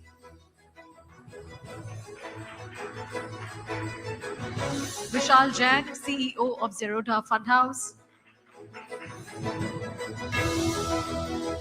And Sandeep Chetwani, co-founder of Decoding. Please welcome them with a warm round of applause. Thank you, Risha. So this is the most exciting part, especially since we are doing this conversation in Bangalore. We couldn't not have a session on technology. And actually, I'm really glad for the three people here, because this is as diverse as it can get for the mutual fund industry, right? We have, the most trusted mutual fund, if I may say. I mean, one or two contenders may sort of say that's not, you can't say most trusted, but Indeed, HDFC is a very, very trusted brand. All of us, I think, a generation bought their first homes with HDFC loans. And in the AMC business, of course, they've done phenomenally well. It's a household name. And then we have a new AMC whose parent redefined a business, came from nowhere and became a leader by a margin. And then we have somebody who is working on technology, a very important part of this mutual fund ecosystem, which is advisors using technology. Um, so, a legacy player, a challenger, and an intermediary. So, let me start with Sandeep first. In the last 5 years, like we were talking to, like I was talking to Navneet earlier, there is this pre-COVID era and the post-COVID era even for mutual funds. And we've seen this industry really transform.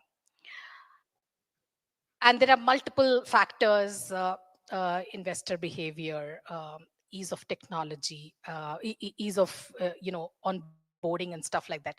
What is, if you were to just carve out, what is the role of technology in creating this growth? Mahalakshmi, thank you for having me. I think if you look at, we're talking about the mutual fund industry here, nearly 75, 80 lakh crores. And they've done a lot of great work in coming to this point. They've leveraged access. They've given access to everyone to be able to participate in the markets. There is an efficient mechanism to participate, courtesy of the lower costs and savings that mutual funds bring. I think now technology has a big role to play in the third aspect of it, which is the trust, which is hand-holding individuals to come into the right mutual funds. I think we are extremely convinced that mutual fund sahi hai, sabke liye sahi hai. Now, kaun sa sahi hai, and holding people and hand-holding them in that journey is, I think, the important part. Today, there are nearly 1,800 odd schemes to choose out of. I think technology has a big role now for us to help people figure out what is the right combination of portfolios that they can have within this. And it now allows, courtesy of account aggregator, for us to be able to see their existing portfolio, advise them on suitability, advise them on what is the right time for them to invest. We were hearing about the longevity of investments. I think if you are able to reflect data in a transparent way, it actually encourages that longevity to happen. So I think technology now has to play the role of trust building for the industry. I think when I think about the mutual fund industry and you benchmark it to global benchmarks, there is at least about a 5x runway from current GDP levels for us to go to. And then if the GDP expands, there's much more. The handholding portion has a much longer runway. It's a 10x in terms of growth that the wealth management industry can see from here. So I think that's where taking handholding down to the last Indian is, I think, the role of technology now. Right, well said. Um, the question is how, and we'll come to that. But before that, Vishal, when all these new AMCs like yourself came in a few years back, there was quite some excitement that, especially when a name like Zerodha comes or a Geo comes, the feeling is that these guys are going to redefine the market. So why haven't you toppled HDFC yet? Or is this a business? Is this a business that cannot cannot be redefined so easily because we have stalwart players? I mean, we're still too early in the game, Lakshmi. I mean, see, asset management is it's a 5-day cricket match. Yeah? It's not a, IPL or something like that. Okay, so where are we in that match? Oh, we're still at a very nascent stage. I mean, to topple HDFC would take us years and years. But I think that one of the reasons why, we started the MF was we felt that a lot could be done to kind of simplify the process. And therefore, one of the reasons why, we feel that, at this point of time, when you look at penetration is now hitting at about 4% or so. And, if we keep talking about, Vikshit Bharat in the next 20 years, if a large portion of our population does not start investing in financial products, then we won't reach there. At this point of time, we're at about 5.7 crore, unique PAN folios. We need at least 30, 40 crore more people coming into the mutual fund industry.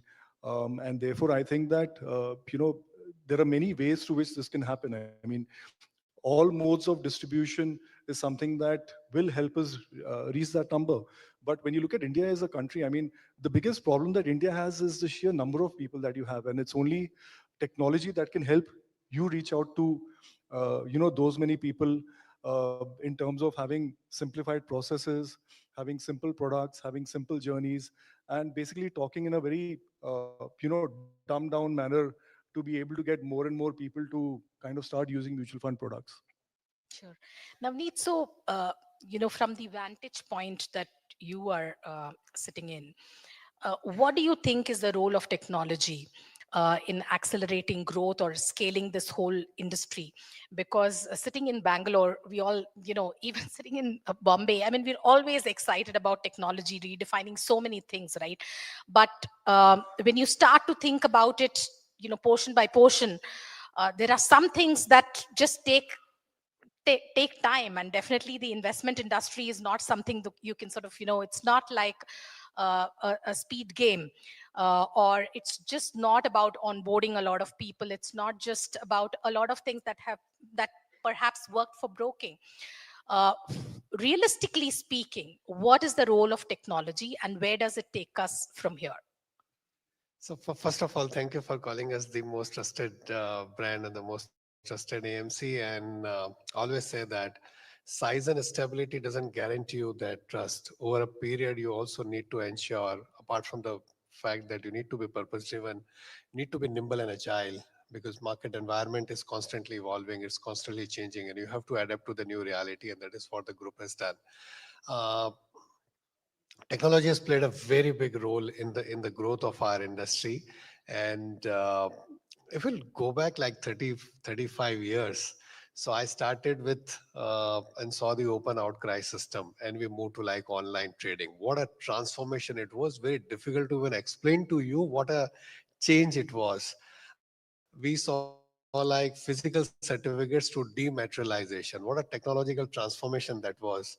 We moved from undefined settlement cycle to like T+1. We moved from Vyaj Badla to like F&O. There has been like constant technological innovation in India. One of the biggest thing that's happening in India is you have a large population, 1.4 billion people, who are digitally enabled, digitally savvy, but financially underserved, which is like a tremendous opportunity for many players like us.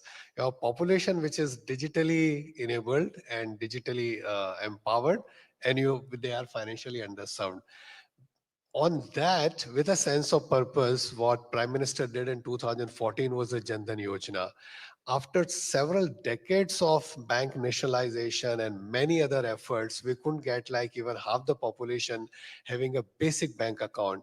And from there, we moved on to like almost 100% coverage. And in fact, then we have leapfrogged with the digital public infrastructure that almost everybody has got, I mean, a bank in the mobile phone with the UPI, other things. And I think the next leg is you build the identity layer, then you've got the bank account and the UPI. And on top of that, you can build like many services. And on that, like investment is like one very big need of large number of investors that we can meet thanks to the power of technology, which otherwise wouldn't have been possible. Like earlier, I mentioned that number of investors at our end has doubled in last 2 years. We went from 65 lakhs to like 1.4 crores now. That wouldn't have been possible without the power of technology. Half of our transactions used to get done physically. Now 96% of our transactions get done digitally. And now, I mean, we have opened 50 more branches in last 2 years. I still believe that human connect and the warmth of people is very important. But at the same time, transactions get done digitally, information get passed on digitally, your operational efficiency, your compliance, your investment management, and of course the client engagement, partner engagement happens through the technology. So it's playing a very big role. And now with the advent of AI, I think possibilities are endless. Sure, we'll come to AI. But before that, Sandeep, you said in the next phase, through digital, building trust will be vital. How do you do that? Mahalakshmi, if you look at the role of technology here, I think if you break it up into two parts, the tangible and the intangible. The tangible is spoken about a lot. There is easier KYC, there is easier account opening, there is the digital public infrastructure, which is the account aggregator platforms, the UPI to enable transfer of money and so on. I think now the role of technology in building trust is with the intangible side. I'll give you an example. Today, sitting out of 5 offices in India, we are serving 250 locations all over where portfolio management clients are onboarding onto our platform. How is that happening? These are individuals who are engaging with us on video calls. That again is a new concept for most people. How do you invest a princely sum of 50 lakhs or more with somebody you haven't ever met? And how has technology helped there? The fact that when you wire your money to a portfolio manager, a custodian will handle it for you. It'll be safely reported back to you. There is a platform on which you can see the report very transparently. So I think there is a lot of intangible work that we are able to do as a result of India's digital public infrastructure, some of the investments that we are making in the user experience, which in turn is helping trust build. And once trust builds, then it compounds from there. Vishal, going back to Zerodha, um, when you launched, I mean, the genesis of Zerodha was that itne sare rode the for anybody to go into broking. So the term Zerodha itself was to make Rhoda zero. So when you launched the fund, was there anything that you saw was missing and could be a game changer because of technology? And has it really played out? Why not? I mean, when I look back, I mean, if you look at and I don't know, maybe Navneet can second this as well. If you looked at the first, bunch of private sector mutual funds which came, say, in 1995 or so, I think the first 20 years, most of the focus was on getting AUMs. And typically, AUMs came from the institutional business, a large part of it. I think from 2015 onwards till now, I think a lot has come through HNIs. So you now have the evolved investors who are there in the market who are investing in mutual funds. It's only in recent times that we've seen the uptick in folios kind of really sharply increasing. So we're adding, I think, if I'm right, about 1 crore new folios, a year. And in total, if you look, we have 5.7 crores over the last 30 years, right? And now we're adding about 1 crore folios a year, new folios. We feel that this can be paced, can happen much faster. And we think that that's something that, a brand like Zerodha can kind of help because of the digital infrastructure, the digital know-how that we have and that we bring on the table. We feel that we can kind of help in getting more and more people to start investing, small ticket amounts into financial products. Sure. But then, the small ticket one, I mean, several new funds launched it, but it's not really taken off, right? I mean, it's still, you need to see it in perspective, Mahalakshmi, in the sense that,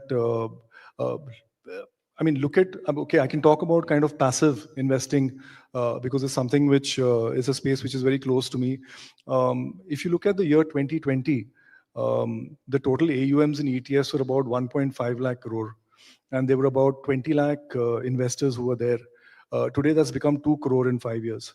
And the AUM is now 9.5 lakh crores in ETFs, or even more as of now. When you look at stuff like index funds, there were only about 5 lakh investors in March 2020. Today, that's 1.2 crore. So when you look at the growth, I mean, you need to kind of see it in perspective. The last 5 years, there has been a huge uptick, not only in passive, but across the industry as well. No, I was more referring to small ticket size investments. Like, for example, this Choti SIP that has come through. Even that in the first phase has not really, we launched it with great enthusiasm, but it's not something that is really scaled. Is that a viability issue? Is that a selling issue? Is that a technology issue?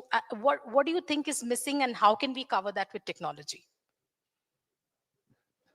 The numbers have been increasing, may not be in the Chota SIP, which again, industry is working very hard at how do we make that more popular, and if there are any anything that needs to be done on that front. But some of the fund houses like ours, we already have minimum ticket size at 100 rupees, Right. 100 rupees per month. And some of the other fund houses have also got that. And yeah, there are investors who can access the market with amount as low as that. And again, going back to the same point, without technology, that wouldn't have been possible. The cost structure wouldn't have allowed you. I think still there is a lot more that needs to be done to bring down the cost of KYC, to bring down the cost of like overall onboarding of the investors, and the efforts are on that front.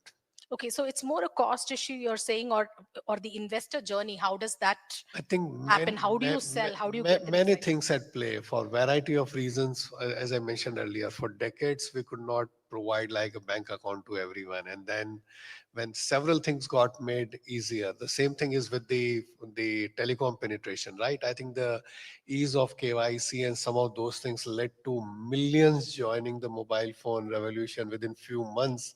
What could not be done for years before. Right. Sandeep, is that even an area of priority for you at your company? If at all, can that, what needs to be done to get that population of the market excited about it? And of course, with the guardrail that the right product needs to get sold, because that is fundamental.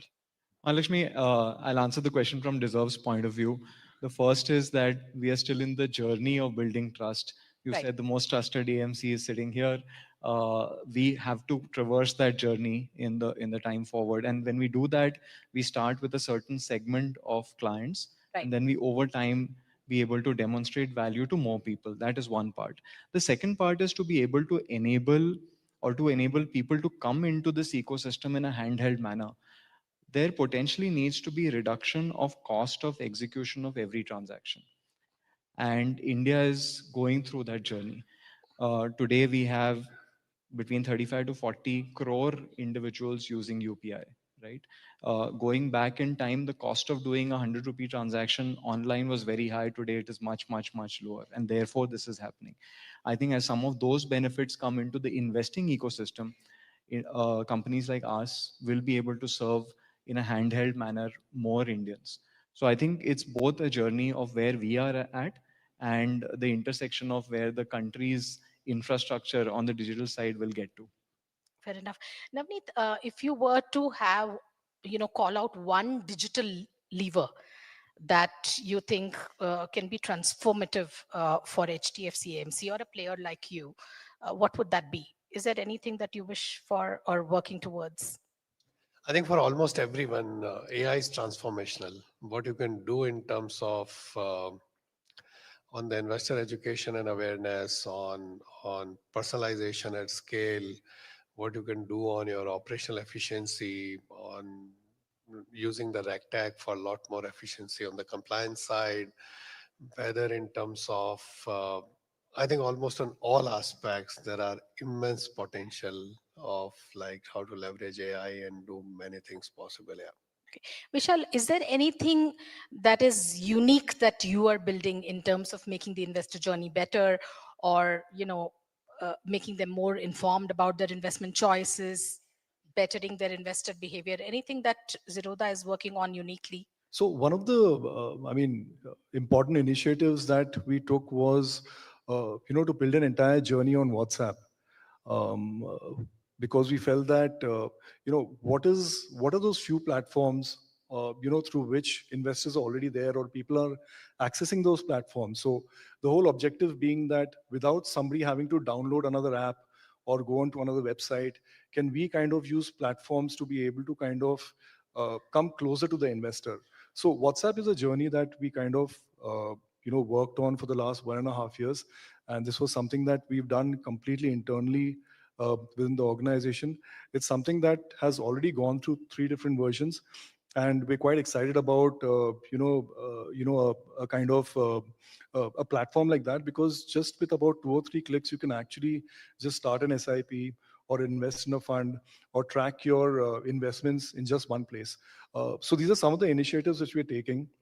There will be many more, initiatives or innovations that we're working on the distribution side that we hope to see in the next, couple of months, which will come out.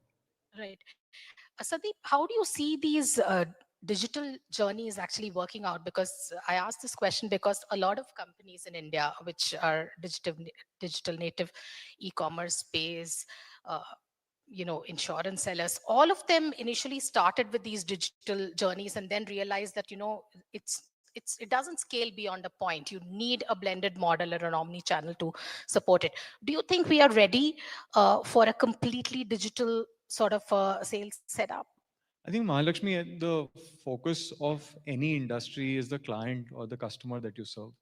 Uh, when you think about India's wealth creators, there are people engaging with financial products in different ways. There are people who are preferring digital journeys or are sometimes forced into digital journeys because they don't have access. And there are sometimes people who prefer to be in touch with human beings and meet people and touch and feel. I think we have to be where the client is. In that sense, we have to shape our journeys such that clients relate with us. And this trend you've seen, people start with one channel and effectively then later become omni-channel, I think is the journey of getting closer to the end client. I think, and here there is a evolution of the client that is also happening as we go along. uh, One of the most active users of, let's say, WhatsApp is probably the older generation, right? They are power users, right? And going back 20 years, if you were to tell my dad that he would be primarily interacting with his friends and network on WhatsApp, it wouldn't make sense to us, right? But today that has changed. And that is something that we believe will happen when it comes to financial markets or engagement with people's own money. And we are seeing early signs of that. Navneet, what is the role of AI? What do you think could be the role of AI in sort of furthering investor education from a AMC's perspective, client communications and stuff like that? Do you think AI advice is a good idea at all?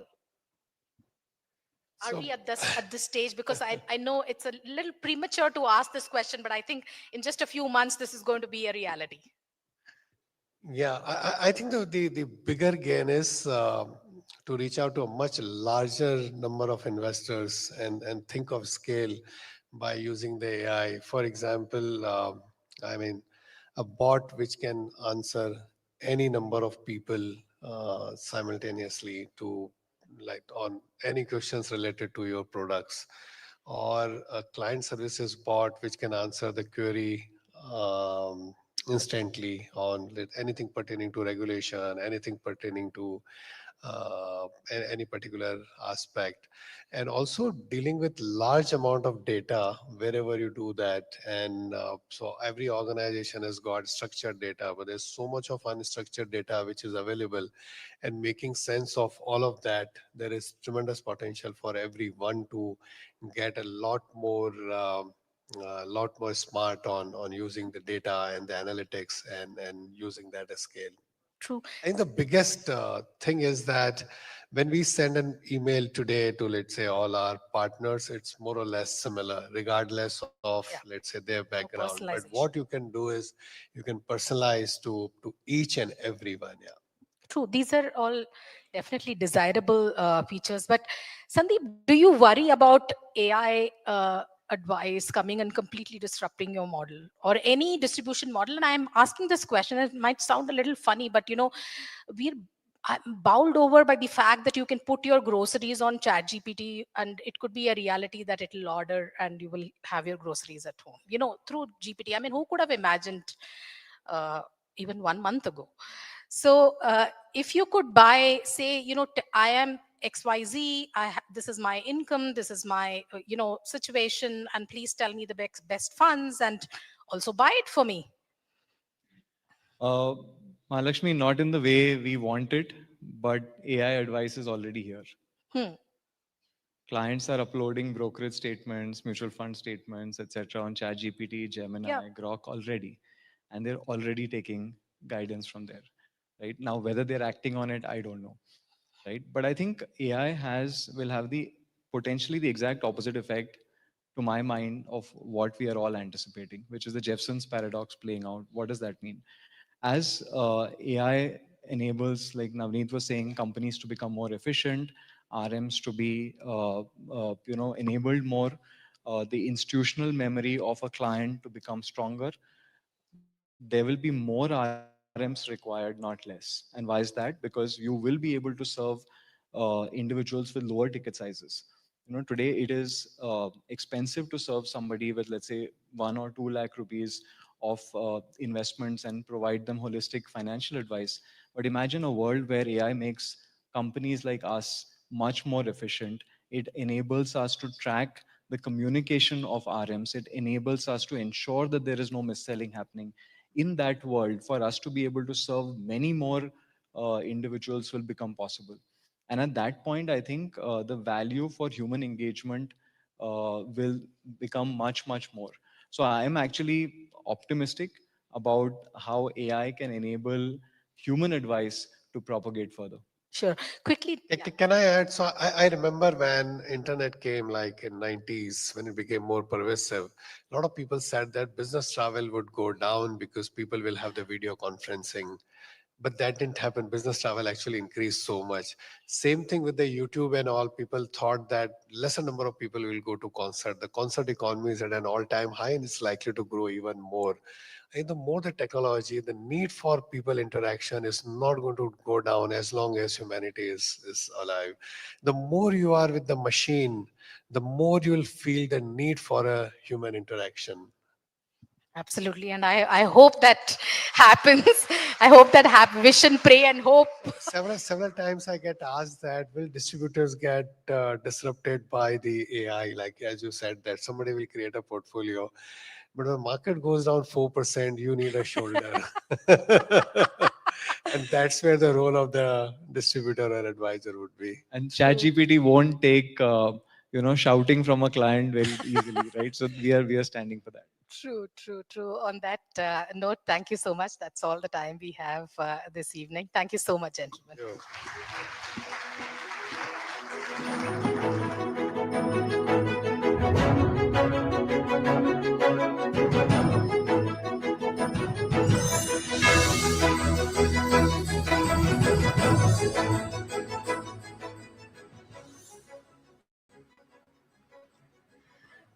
Right. Thank you to our esteemed panelists for that future-forward conversation on technology, scale, and inclusion. And a big thanks for ML, too, for moderating as well. But yes, in today's fast-evolving landscape, technology is rewriting the rules of distribution, from how investors are onboarded to how engagement, compliance, and transparency are delivered. It's about using smart tools to reach the next generation of investors faster and more efficiently. So to explore this conversation further, please welcome Senthil Gunashekaran, Chief Business Development Officer, India and Global Business, KFin Technologies. Please give him a huge round of applause.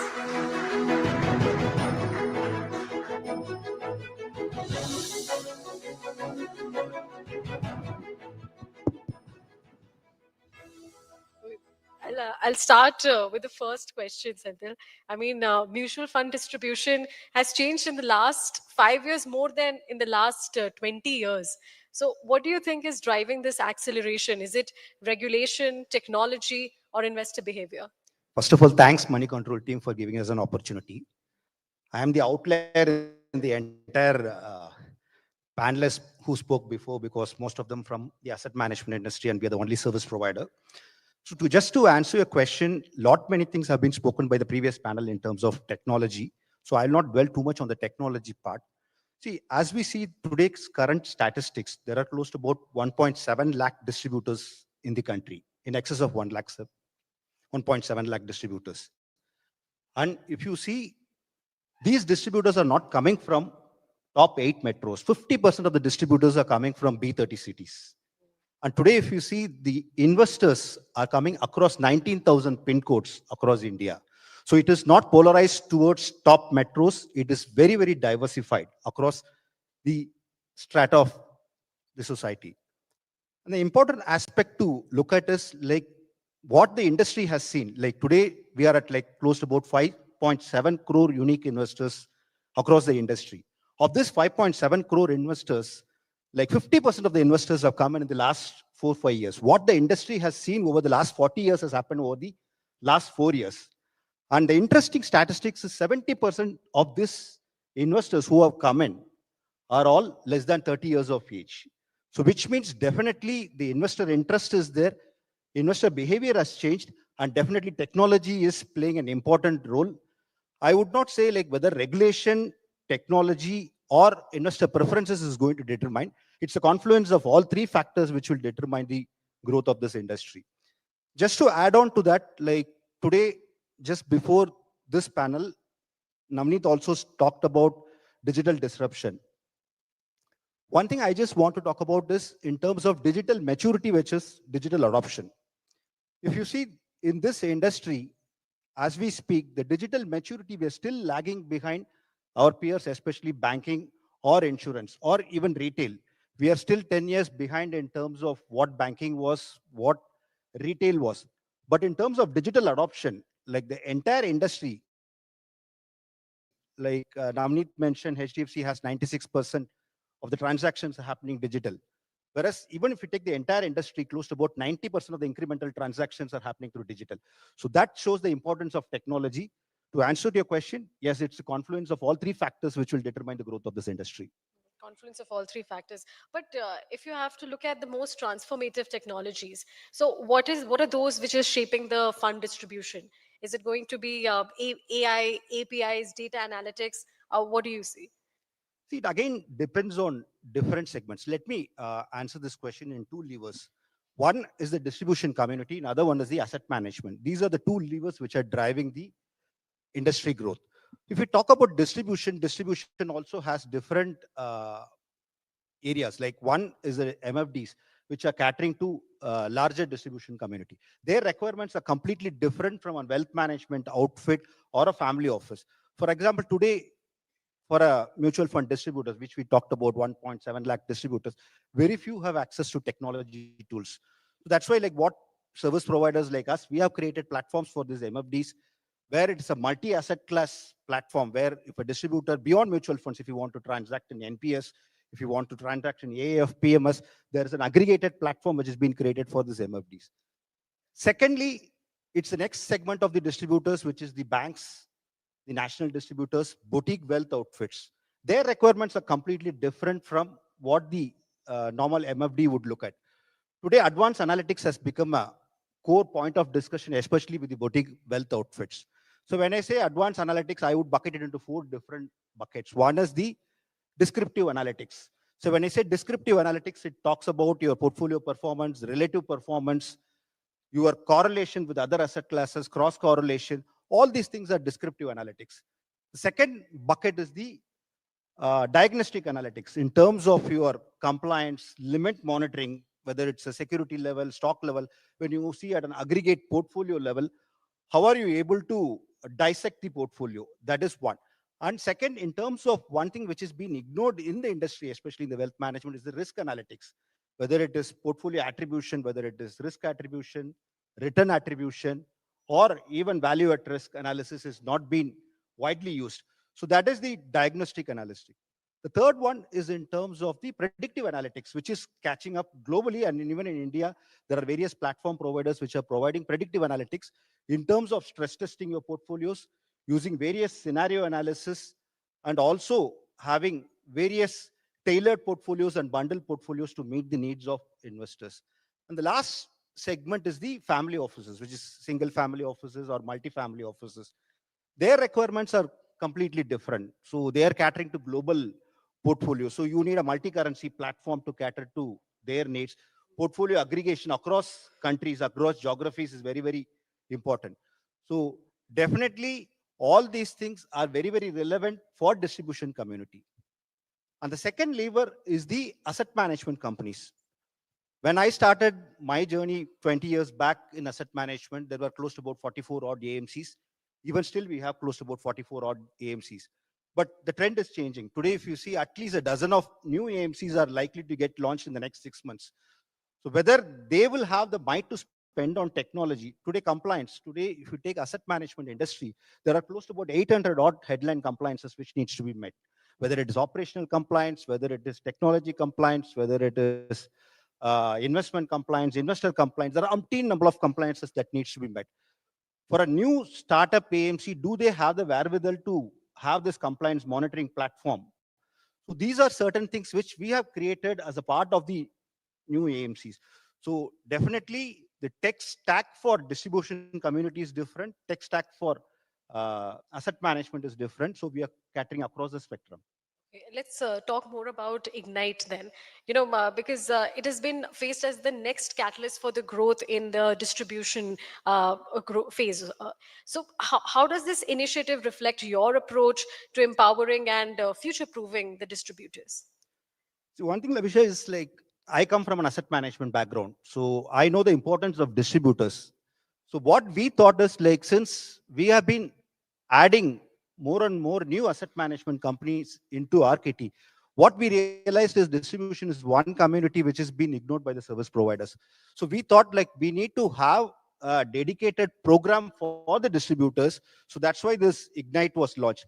And this Ignite as a program was something which was not sat in the boardroom and decided among ourselves. So we reached out to hundreds of distributors across the country, identified what their problems are, and this entire program is structured in such a way that it caters to whatever the digital tools, what are the technology tools which are required for a distributor, the different sets of distributors which I spoke about. So all those things have been curated. Secondly, in terms of having dedicated relationship managers to cater to the needs of distribution community from a service provider angle is also been thought through, and we have created that. And today, like as a RTA, we are sitting on petabytes of data, and every distributor needs some data through APIs on a real-time basis to provide portfolio insights to their clients. Is this data available? So how efficiently we can transfer this data to the distributors? This data transfer and data transmission is something which we have thought through, and we have created some solutions. And lastly, in terms of training programs for distributors, which is also very, very critical. So now the first panel talked about SIFs. So SIFs have become very critical, but for distributors to empanel themselves to sell SIFs, you need to clear the NISM exams. So we have been helping the distributor community in terms of training distributors across geographies, in terms of clearing these SIFs. So Ignite as a program is not a approach for just providing tech solutions, a unified approach for the distribution community. Okay, but how does it help distributors and strengthen their business capabilities going ahead? The Ignite. The previous panel talked about hyper-personalization. Today, we are living in the world of digital transformation. So if in case, see, today, the major risk what a distributor faces is not the credit risk, it's not the market risk, it's not the liquidity risk. The important risk what the distributor is facing is the investor attrition risk. So how do you curb the investor attrition risk? To curb the investor attrition risk, you need to have hyper-personalization, because as an MFD, you are competing with the largest of the wealth management outfits. You are competing with the best of tech platforms in the country. So how do you facilitate these to the smallest of the distributors is what the program is all about. And we have created various digital tools and tech solutions for wider range of MFDs to benefit, to reach out to this hyper-personalization and digital hyper-scalability. Okay, just one last question. If you had to bet on the next gen capability that will redefine distribution in the next 5 years, then what would it be, and why? See, definitely many things have been talked about AI. I think AI is one which is going to disrupt the service industry, at least like in terms of customer service and client service experience. So Navneet also talked about chatbots and all those things. We are already developing all those things. So this is one industry which is high touch with high tech. So tech cannot replace the human intervention. So it will be an always combination of high tech and high touch. So we are just building various capabilities around that. All right. Thank you, Senthil. Thank you, Senthil, for this Lavisha. conversation. And of course, how technology is shaping up the distribution business. Thank you.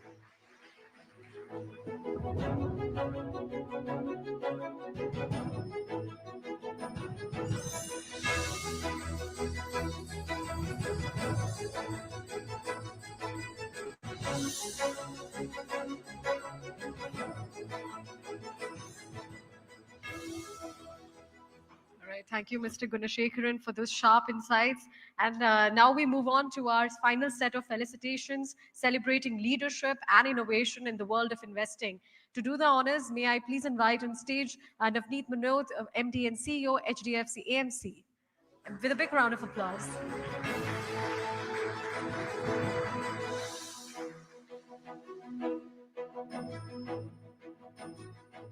All right, our next recognition is the Women in Distribution or Nari Shakti South Zone for total AUM for Savini Wealth. Led by visionary women, Savini Wealth is transforming wealth management in South India. Their dedication to helping families achieve financial freedom through ethical and strategic investments.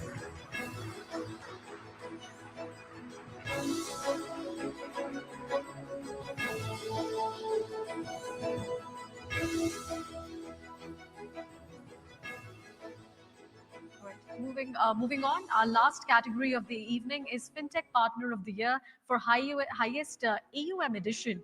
The recognition goes to Zerodha. I'd like to invite Nilesh Verma to join us on the stage to accept that. By combining the innovation, education, and technology, Zerodha has made mutual fund investing seamless for millions of investors.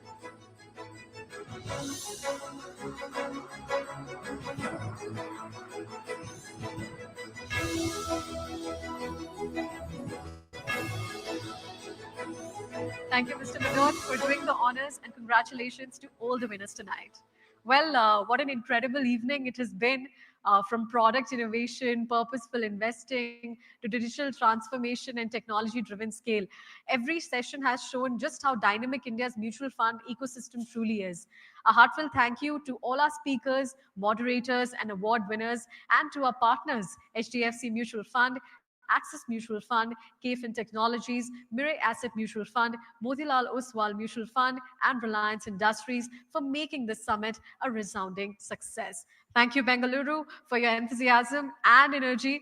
Until we meet again, let's keep investing and keep building bigger and better with the power of innovation and invention. Let's all proceed towards dinner. Good night and take care.